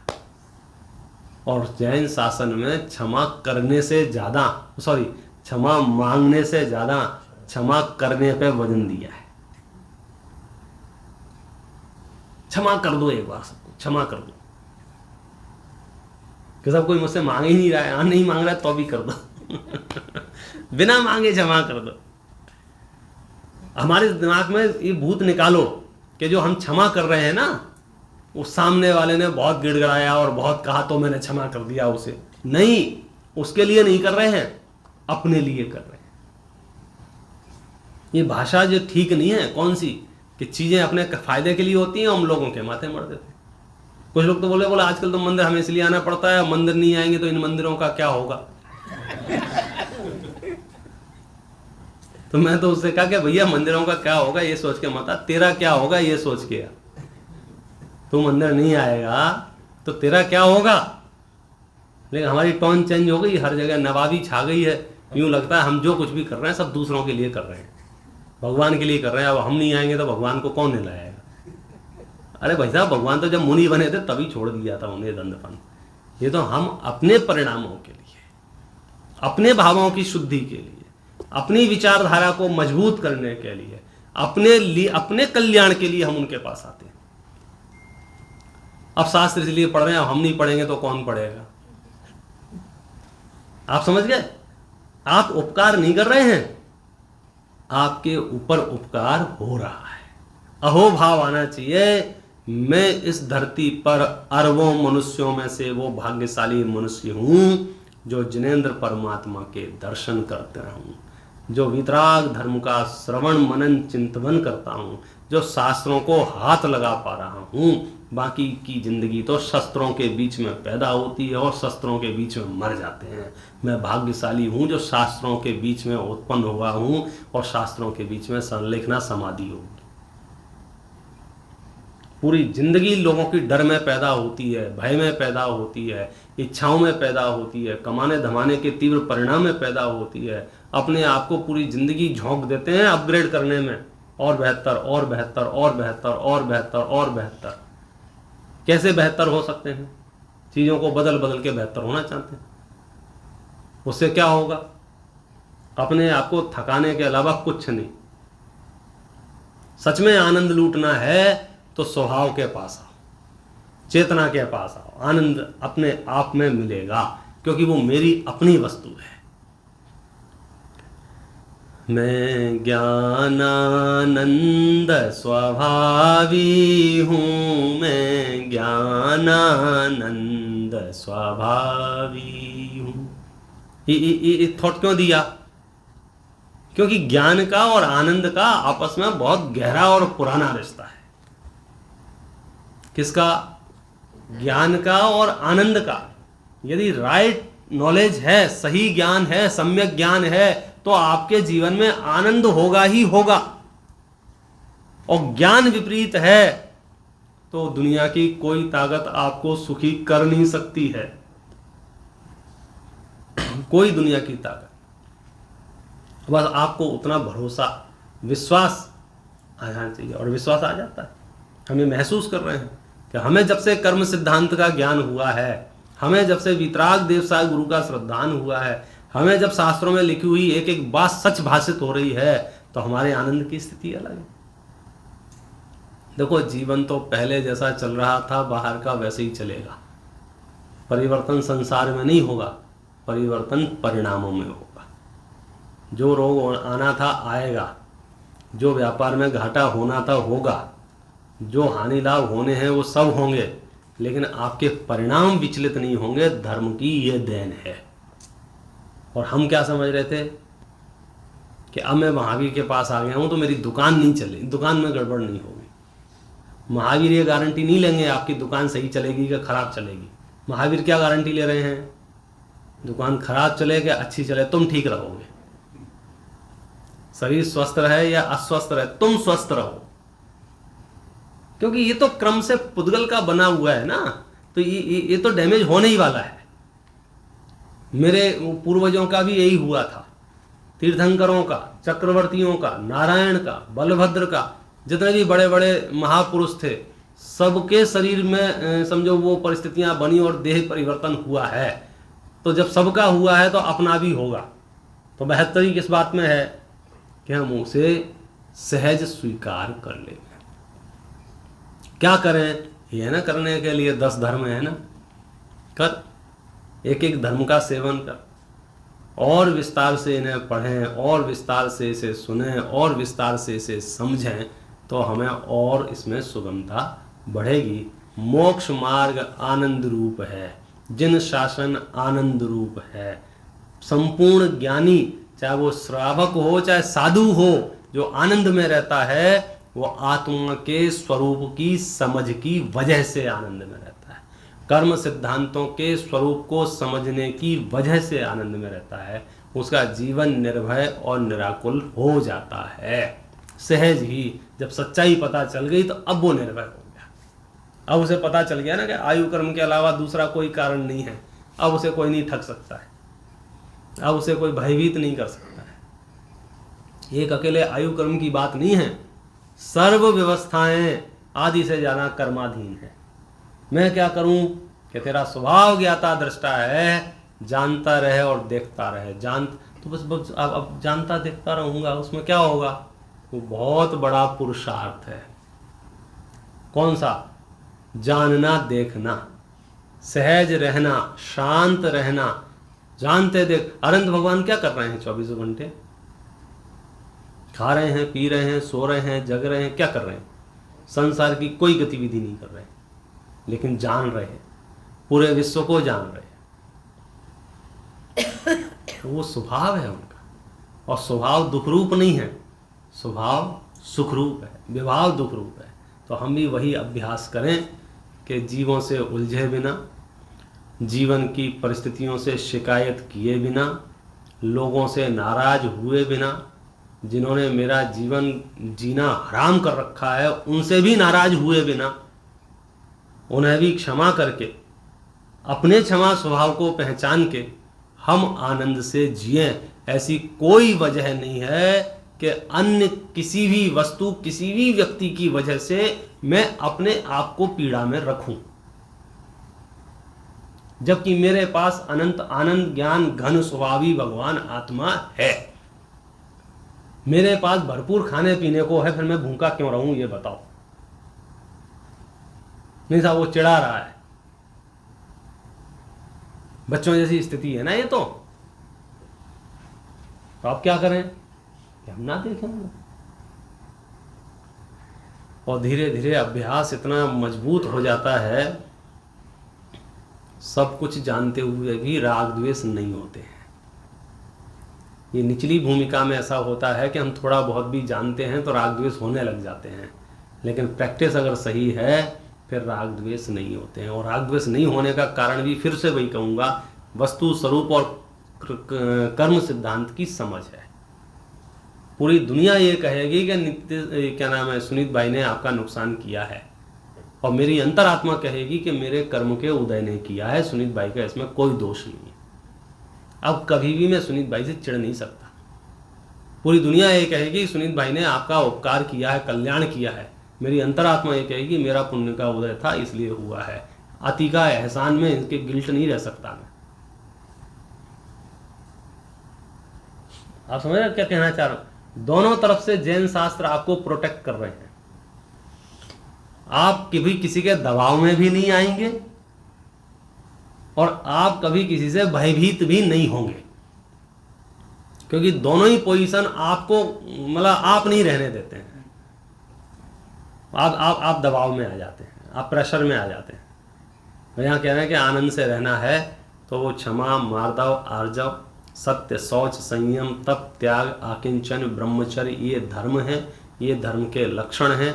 और वो जो धर्म है वो है निराकुलता रूप है, वीतरागता रूप है, समता भाव रूप है, निष्पक्ष है, वो उसका नाम धर्म है। ऐसा धर्म किसको प्रकट हो सकता है कि वो चारों गति के जीवों को प्रकट हो सकता है। सम्यक दर्शन तो चारों गति के जीवों को हो जाता है। दिव्य ध्वनि का लाभ कौन ले सकता है? देवता भी ले सकते हैं, मनुष्य भी ले सकते हैं, त्रेंच भी ले सकते हैं। मैं इसलिए कहता हूं कि हम सब जैनों को बहुत विराट मन से जीना चाहिए।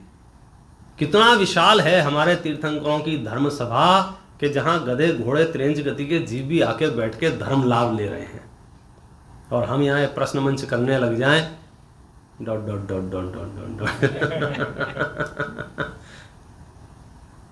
कौन हिंदी है, कौन गुजराती है, कौन मराठी है, कौन क्या दम है इसमें? आप समझ गए ना? ये तो इसी है ना कि बहुत सारी किताबें रखी हैं, कवर चढ़ाने, कभी लाल चढ़ा दिया, किसी का पीला चढ़ा दिया, किसी का हरा चढ़ा दिया, किसी का गुलाबी चढ़ा दिया। आत्मा तो आत्मा है ना। इस विशाल दृष्टि से आप जियोगे, आपको कभी तकलीफ नहीं होगी। आप विविधता को स्वीकार कर लोगे। सबके उदय अलग अलग हैं, सबके कर्म के उदय अलग अलग हैं, सबका वातावरण अलग अलग है। कोई थोड़ा बहुत 19-20 किसी चीज में कर रहा है तो कर रहा है। सैद्धांतिक रूप से आप जिनवाणी को समझ लो। करें क्या? क्रियाओं में हमें लचीला रहना चाहिए था। जिसको जो ठीक लग रही है 19-20 कर रहा है बेचारा। वहाँ चट्टान की तरह अड़ गए हैं। ऐसा नहीं किया तो ऐसा हो जाएगा, ऐसा नहीं किया तो ऐसा हो जाएगा। सिद्धांतों में चट्टान की तरह अड़ग रहना चाहिए था, वहाँ ढुलमुल हो गए हैं। हाँ ठीक है ठीक है ठीक है ठीक। सिद्धांतों में, कर्म सिद्धांत में आप निशंक रहो चट्टान की तरह। आपने आयु कर्म का प्रकरण सुना, आप चट्टान की तरह निशंक हो जाओ। जीवन की ऐसी कोई परिस्थिति नहीं बन सकती है 1 सेकंड पहले और 1 सेकंड बाद की। जितनी आयु का पैकेज है उतना रहेगा। आप नहीं मर सकते अगर आयु पूरी नहीं हुई होगी तो, और आप नहीं बच सकते हैं आयु पूरी हो गई होगी तो। आप रहो चट्टान की तरह अड़ग। अब आपको कोई भयभीत नहीं कर सकता है, निर्भय रहेंगे आप। अब वहां आपने ये बोला हाँ हो भी सकता है और नहीं भी हो सकता, तो फिर भाई चावल चढ़ाना चाहिए, 1 किलो चढ़ाना चाहिए कि आधा किलो चढ़ाना चाहिए? बासमती चढ़ाना चाहिए कि दूसरी कंपनी के चढ़ाना चाहिए? वहाँ चट्टान नहीं है, वहाँ जिसकी जैसी परिस्थिति होगी लोग चढ़ाएंगे। यहाँ चट्टान है। एक होय तृण काल मां परमारथ नो पंथ। श्रीमद जी का जो आत्मसिद्धि है ना, उसमें लिखा है तीनों काल में परमार्थ का तो एक ही पंथ होता है, एक ही रास्ता होता है। और रास्ता स्वभाव में होके गुजरता है। और स्वभाव में जब आ जाते हैं तो सारे मतभेद खत्म हो जाएंगे। आप धर्म की चर्चा करो तो वहां मतभेद आपको मिलेगा ही नहीं, क्योंकि धर्म 2 रूप नहीं है ना, धर्म तो एक रूप है। अब अपने धर्म के 10 लक्षणों की चर्चा की। अब बताओ ये दिगंबरों की थी कि श्वेतांबरों की थी? जैनों की थी कि अजैनों की थी? ब्राह्मणों की है कि वैश्यों की है कि क्षत्रियों की है कि शूद्रों की है? अमेरिकन के लिए कि इंडियन के लिए कि चाइनीज के लिए है कि त्रेंच के लिए कि मनुष्य के लिए है? तीर्थंकरों की वाणी सर्व कल्याणकारी वाणी है। सब जीवों के ऊपर एक जैसी लागू हो, उसका नाम तीर्थंकरों की वाणी है। वो जो डिफरेंस है, जो विविधताएं हैं, वो तीर्थंकरों की वाणी में नहीं है, वो हमारी एक्टिविटी में है। हम तीर्थंकरों के प्रति जो व्यवहार कर रहे हैं उसमें अंतर है। हम जो तीर्थंकरों के प्रति व्यवहार कर रहे हैं, तीर्थंकर जो समोसरण में कह रहे हैं, उसमें अंतर नहीं है। तो ये जो आपको थोड़े वो जो मतभेद दिखेंगे वो तो हमारे उपजाए हुए हैं। तीर्थंकरों ने तो मोक्ष मार्ग, सम्यक दर्शन, सम्यक ज्ञान, सम्यक चारित्र रूप कहा है, और वो आत्मा की परिणति है। और वो जो प्राप्त कर लेगा वो धर्मात्मा होगा। फिर वो उससे पहले कोई भी हो, फिर आप पास्ट याद नहीं दिला सकते जैन शासन में। आप ये नहीं कह सकते हैं ये आप धर्मात्मा बन गए, पहले तो ये ऐसे थे। सुनो, पहले सब पापी थे, कोई जन्म से धर्मात्मा कौन था? आप जिन महावीर की बात करोगे, अगर उनकी फाइल खोलेंगे तो भूतकाल में तो मारीची रूप से भी है। कौन था मारीची? महावीर की ही पूर्व पर्याय थी ना, लेकिन फिर भी हम महावीर को आस्था से पूजते हैं, मारीची को नहीं पूजते हैं। क्यों? क्योंकि हम व्यक्ति के भगत नहीं हैं, हम गुणों के भगत हैं। जिनमें ये गुण पाए जाएंगे, कौन से? वीतरागता के, सर्वज्ञता के, हितोपदेशिता के, उनकी मैं पूजा, उनकी मैं सेवा, उनकी सुसवा करूंगा। और जिन शास्त्रों का अभ्यास करोगे तो मुझे तो जितना अभी तक पढ़ने में आया, कहीं कोई आफत समस्या है ही नहीं। कहीं समस्या माने इतनी सी भी समस्या नहीं है कहीं। क्यों? क्योंकि सोना शुद्ध था, सोना शुद्ध है, सोना शुद्ध रहेगा। थोड़ी बहुत आसपास की चीजें आके बैठ गई थी, सो वो तुमने 18, 20, 24 का कह दिया था। आज भी सोने ने अपना गुणधर्म नहीं छोड़ा है। आप इसको आग में तपाओ, प्योर सोना आपके सामने मिलेगा। आत्मा शुद्ध था, आत्मा शुद्ध है, आत्मा शुद्ध रहेगा। भेद विज्ञान से उस आत्मा को देख लो और उसका सेवन करो। वर्णी जी ने बहुत सुंदर कहा, हूँ स्वतंत्र निश्चल। वो बहुत सभी ज्ञानियों ने जबरदस्त, वर्णी जी का भजन है ये, बहुत प्रसिद्ध भजन है। आपको यूट्यूब पे मिल जाएगा, उस पर टाइप करना हूँ स्वतंत्र निश्चल निष्काम। उसके बोल अद्भुत। हूँ स्वतंत्र निश्चल निष्काम, ज्ञाता दृष्टा आत्म राम। जो मैं हूँ वह है भगवान, जो वह है मैं हूँ भगवान। अंतर यही ऊपरी जान, वे विराग यहाँ राग वितान। सिर्फ इतना सा अंतर है। अच्छा, सुनीत भाई कह रहे हैं ये ऊपरी अंतर नहीं है, बहुत गहरा है। अरे गहरा नहीं है, ऊपरी है। आप सोने की दृष्टि से देखो, सोना शुद्ध है। कौन सा? मिलावट वाला भी। हमको क्या लग रहा है? गया सोना, गया सोना, खराब हो गया। कुछ नहीं हुआ। पंडित साहब मैंने बहुत बुरे परिणाम किए हैं। आचार्य कहते हैं चिंता ना करो, आत्मा अभी भी उतना ही शुद्ध है। मैं भयंकर पापी हूं, आचार्य क्या कहते हैं? पाप भिन्न है, आत्मा भिन्न है। मैं बहुत पुण्यवान हूं, आचार्य के पुण्य भिन्न है, आत्मा भिन्न। तो आत्मा तो शुद्ध था, आत्मा शुद्ध है, आत्मा शुद्ध रहेगा। तू आत्मा पे दृष्टि कर और उसे शुद्धपने स्वीकार कर, तो शुद्धता प्रकट होती है। तब सम्यक दर्शन की बात करेंगे।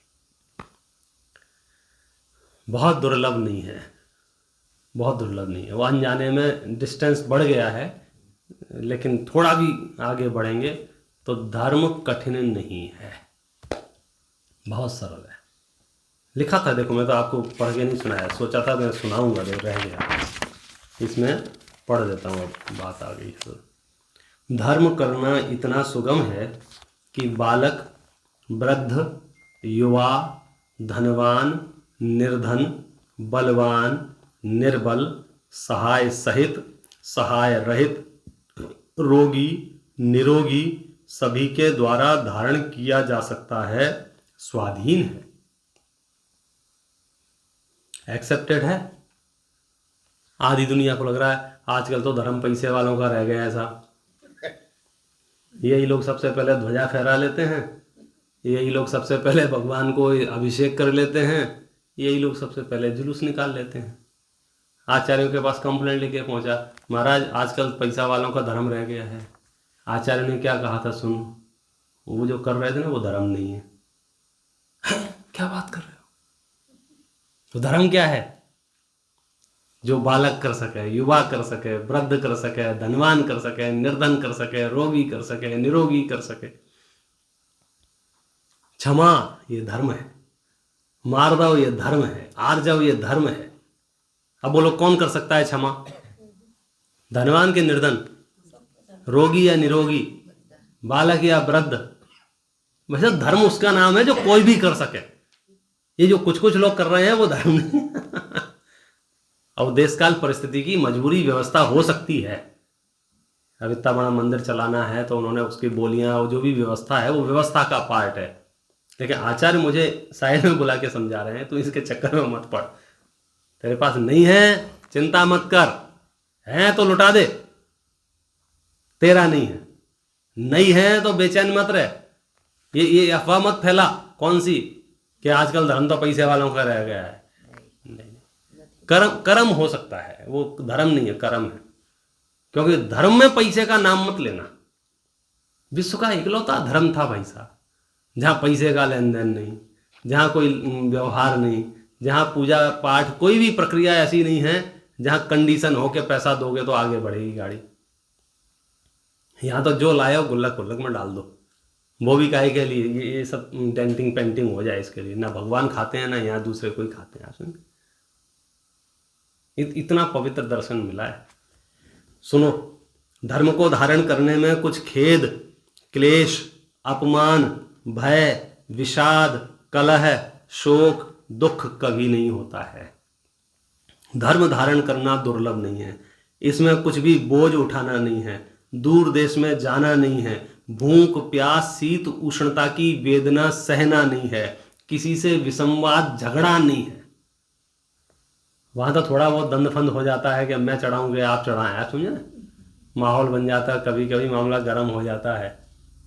लेकिन असली जो धर्म है वहाँ तो ठंडक ठंडक है भाई सर, किसी से झगड़ा नहीं, अत्यंत सुगम, समस्त क्लेश दुख रहित स्वाधीन आत्मा का ही सच्चा परिणमन है। इसलिए समस्त संसार के परिभ्रमण से छूटकर अनंत ज्ञान दर्शन सुख वीर्य धारक सिद्ध दशा इस धर्म धारण करने का फल है। इस प्रकार 10 लक्षण धर्म का संक्षेप में वर्णन किया। शास्त्रों में फिर बहुत विस्तार से वर्णन है। ओम नमः सिद्धाय।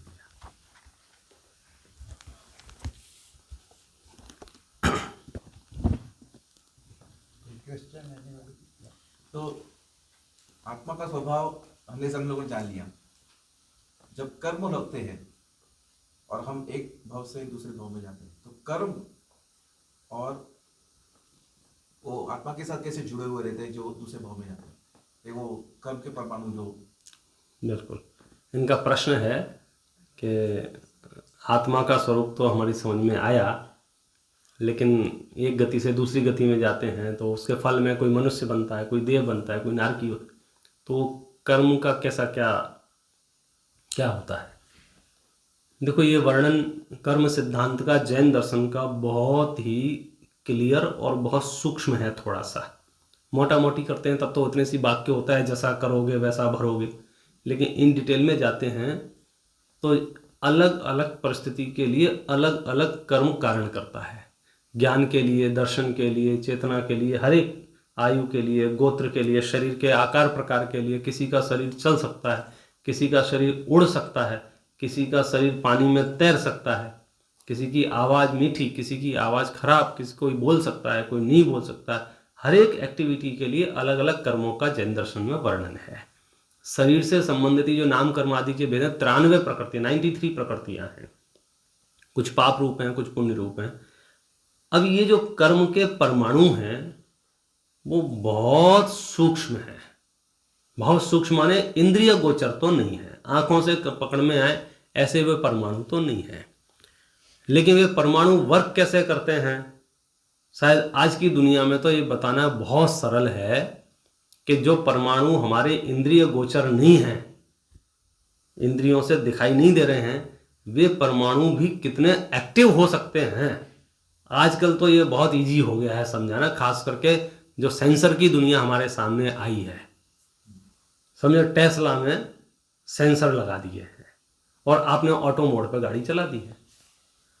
अब वो गाड़ी को लेफ्ट कौन कर रहा है और गाड़ी को राइट कौन ले जा रहा है? कुछ देर पहले तो लेफ्ट राइट मैं ले जा रहा था, मैं उसे लेफ्ट ले जा रहा था, मैं उसे राइट ले जा रहा था। अब उसको राइट और लेफ्ट कौन ले जा रहा है? ये सेंसर क्या चीज है? कोई भूत प्रेत है, कोई देवी शक्ति है, कोई जादू टोना है, कोई बैठ के वह मंत्र पढ़ रहा है। मतलब ये अगर उस दुनिया में आई होती तो आधे लोगों को तो बना दिया होता। उसी को भगवान मान के लोग पूजने लग जाते हैं, हाँ ये तो अपने आप चल रही है। लेकिन ये तो अच्छा है। तो उन परमाणुओं में इतनी कैपेसिटी है कि वो पट्टी को, जो लाइन बनी हुई है, उस लाइन को रीड कर सके और उस लाइन के अकॉर्डिंग लेफ्ट या राइट जा सके। यदि समझो रोड राइट जा रही है तो राइट टर्न ले लेंगे। कौन ले लेंगे राइट टर्न? वे पुद्गल के परमाणु। तो मैं तो सिर्फ एक उदाहरण इसलिए दिया है ये कि हम पुद्गल के परमाणुओं की कैपेसिटी जो है वो बहुत हायर लेवल की, और जैनाचार्यों को इस बात का बहुत क्या कहना चाहिए नॉलेज, ज्ञान था। और तत्वा सूत्र आदि में जो अणुओं की चर्चा है, परमाणुओं की चर्चा है, बहुत इन डिटेल है, कितने परमाणु होते हैं, बंधना, छोड़ना, बिछुड़ना। तो आत्मा के साथ भी कर्म के सूक्ष्म परमाणुओं का जो बंधन हुआ है, उनके उदय काल में वैसी सेंसर सिस्टम से ही समझ लो कि पुद्गल का पुद्गल के साथ में वैसा परिणमन होने लग जाता है। जैसे यहाँ सूर्य की किरणें एक साथ आने लग जाएं तो ये धीरे धीरे गर्म होकर जलने लग जाएगा, तो इसमें आग लग जाएगी। इसकी आग किसने लगा दी? अथवा खेत में एक पेड़ का निर्माण जो हुआ है कुछ नहीं, है सारा का सारा पौद्गलिक परिणमन। लेकिन उस पौद्गलिक परिणमन में कर्म परमाणु निमित्तपने से कार्य करते हैं।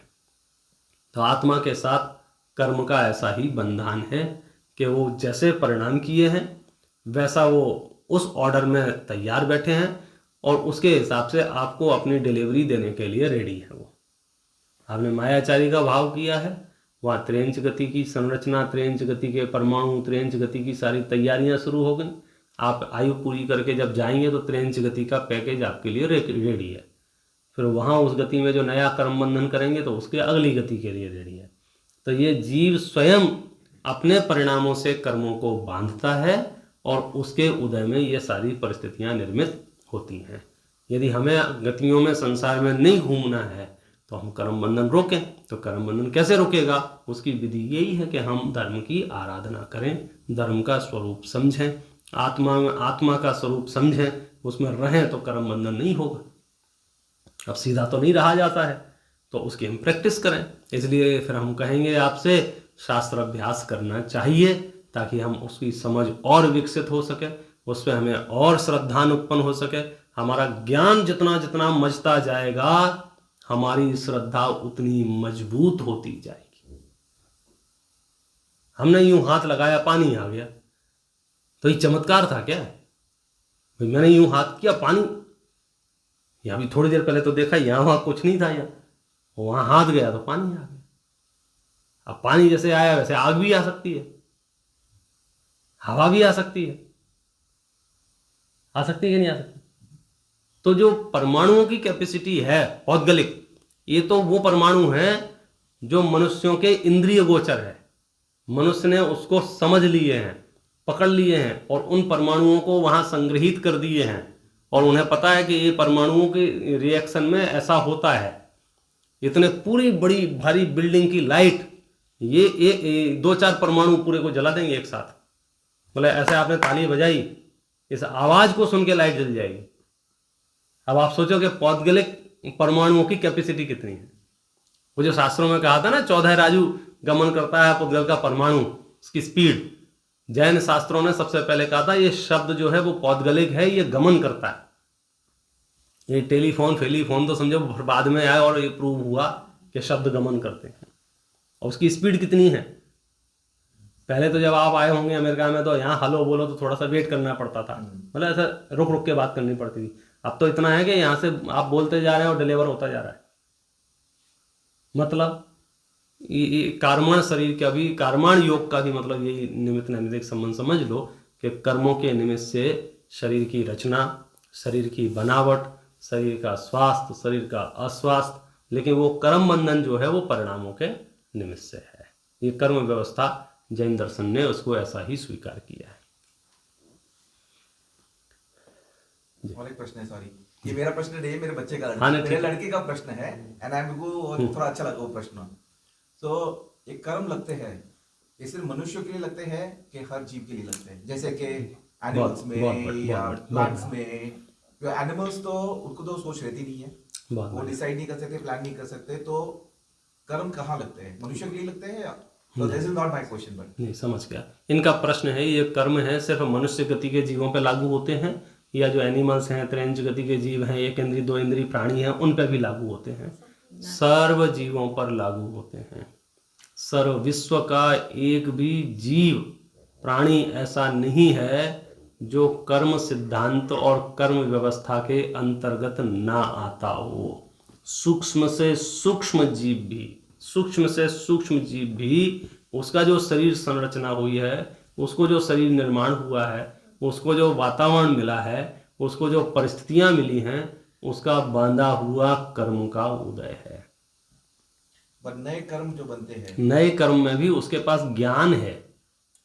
हमारे जैसा मन नहीं है कि वो मोक्ष मार्ग का, सम्यक दर्शन का, हिताहित का इतना डेप्थ में विचार कर सके, लेकिन इंद्रियों से संबंधित जानकारी उसको हो, इतना ज्ञान उसके पास है, इतनी एक्टिविटी उसके पास है कि वो अपने परिवार को, अपने घर को, अपने परिग्रह को, वो चीटी भी है तो बराबर वहाँ से शक्कर ले जाके वो दूसरे के बिल में नहीं रखेगी, वो अपने ही बिल में रखेगी। तो इतना सेंस उसके पास है, मतलब ज्ञान कम है लेकिन है। तो बुद्धि किसी की कम है लेकिन है, तो है मतलब वो ज्ञान रूप शक्ति भी वहाँ विद्यमान है और कर्म रूप सिद्धांत भी वहाँ विद्यमान है। मतलब पेड़ पौधे भी अपने, उनको जो सुख दुख के परिणाम होते हैं उन परिणामों से उनको गति बंध भी होता है, उदय में भी आते हैं, एक गति से दूसरी गति में भी जाते हैं, 2 इंद्री 3 इंद्री 4 इंद्री, मतलब कोई भी प्राणी इस कर्म सिद्धांत के दायरे से बाहर नहीं है। इसलिए इस विश्व में जितने जो भी प्राणी हैं उनको सुख दुख जीवन मरण जो भी हो रहा है वह उनके अपने बांधे हुए कर्म के उदय से हो रहा है। इस सिद्धांत को आप जितना डीपली समझेंगे तो आपको ख्याल में आएगा ये दुनिया कितनी व्यवस्थित और ऑटोमेशन पे चल रही है। हम जो हस्तक्षेप कर रहे हैं सिर्फ परिणाम बिगाड़ रहे हैं, होना जाना कुछ नहीं है। और जिन जीवों को सुख पहुंच रहा है, जिन जीवों को दुख पहुंच रहा है, त्रेंज गति में कई कुत्ते ऐसे हैं जिनको एक समय का भोजन भी मिलना बहुत मुश्किल है। कई कुत्ते ऐसे हैं कि मनुष्यों से ज़्यादा आराम में हैं, मनुष्यों की देखभाल ना हो पा रही हो। मैं तो यहाँ मतलब यहाँ तो और ही ज़्यादा समझ लो, वो इंसान कुत्ते की किस तरह से सेवा करता है आप समझे ना। तो सारी चीज़ें हैं, तो उस कुत्ते का अपना उस जाति का कर्म का उदय है, उसने उस जाति के परिणाम करके उतना बंध बांधा है। मनुष्य कितने मनुष्य हैं लोगों के घर जला देते हैं, अब उससे वो त्रेंज गति में चले गए कदाचित। अब जंगलों में आग लग रही है, सैकड़ों जानवर वहां जल रहे हैं, उनके पास ऑप्शन नहीं है, भाग नहीं पा रहे, कितना भागेंगे, कहाँ भागेंगे। तो वो उन्होंने उस जाति के पाप करके वहां गए हैं वो, और उसके उदय में वो परिस्थिति उनके साथ बन रही है।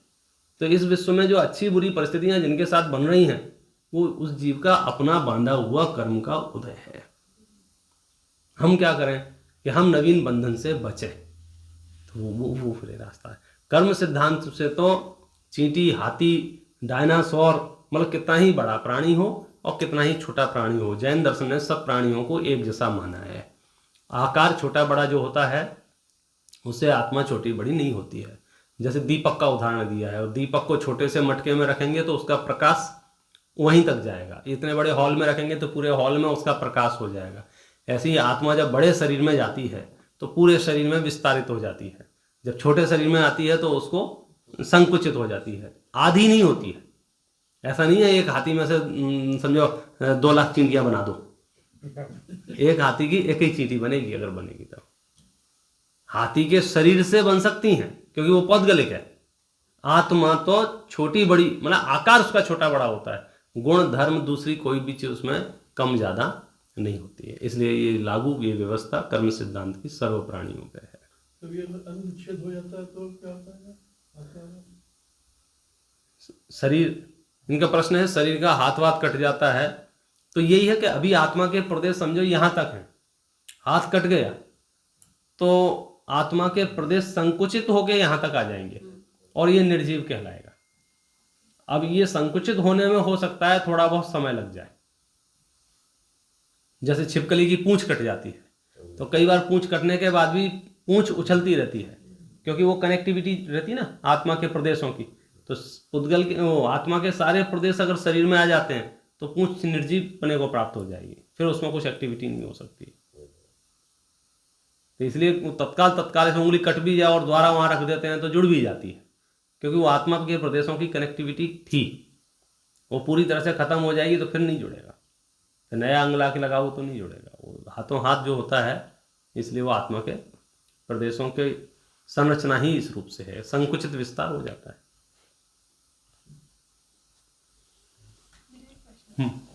आपने पहले कहा था कि दान से पुण्य बंधन होता है, पर तीर्थंकर भगवान जब ज्ञान दान देते हैं तो उनका पुण्य बंधन क्यों नहीं होता है? क्योंकि फिर वो मोक्ष चले जाते हैं। बहुत बढ़िया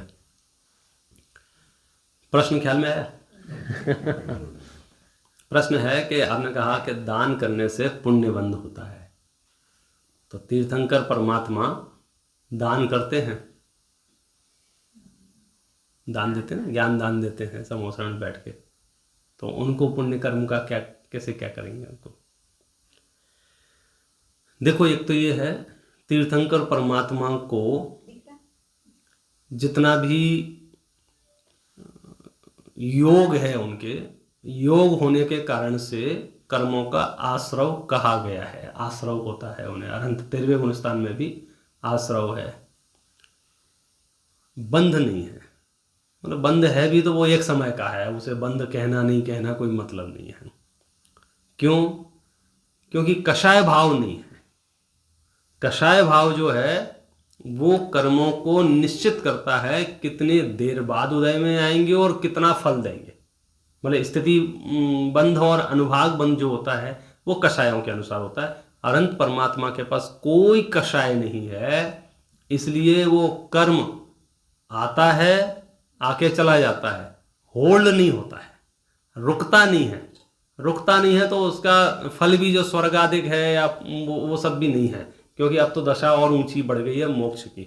इसलिए वहाँ उनके योग से कर्मों का आश्रव तो है, लेकिन बंध नहीं है। बंध है भी तो वो एक समय का है, इसलिए उसे बंध कहने में नहीं आता है। तो उनके हमारे जो है कषाय विद्यमान है। मंद कषाय है तो पुण्य बंध होता है, तीव्र कषाय है तो पाप बंध होता है। वहाँ कषाय नहीं है तो वहाँ बंध नहीं होता है।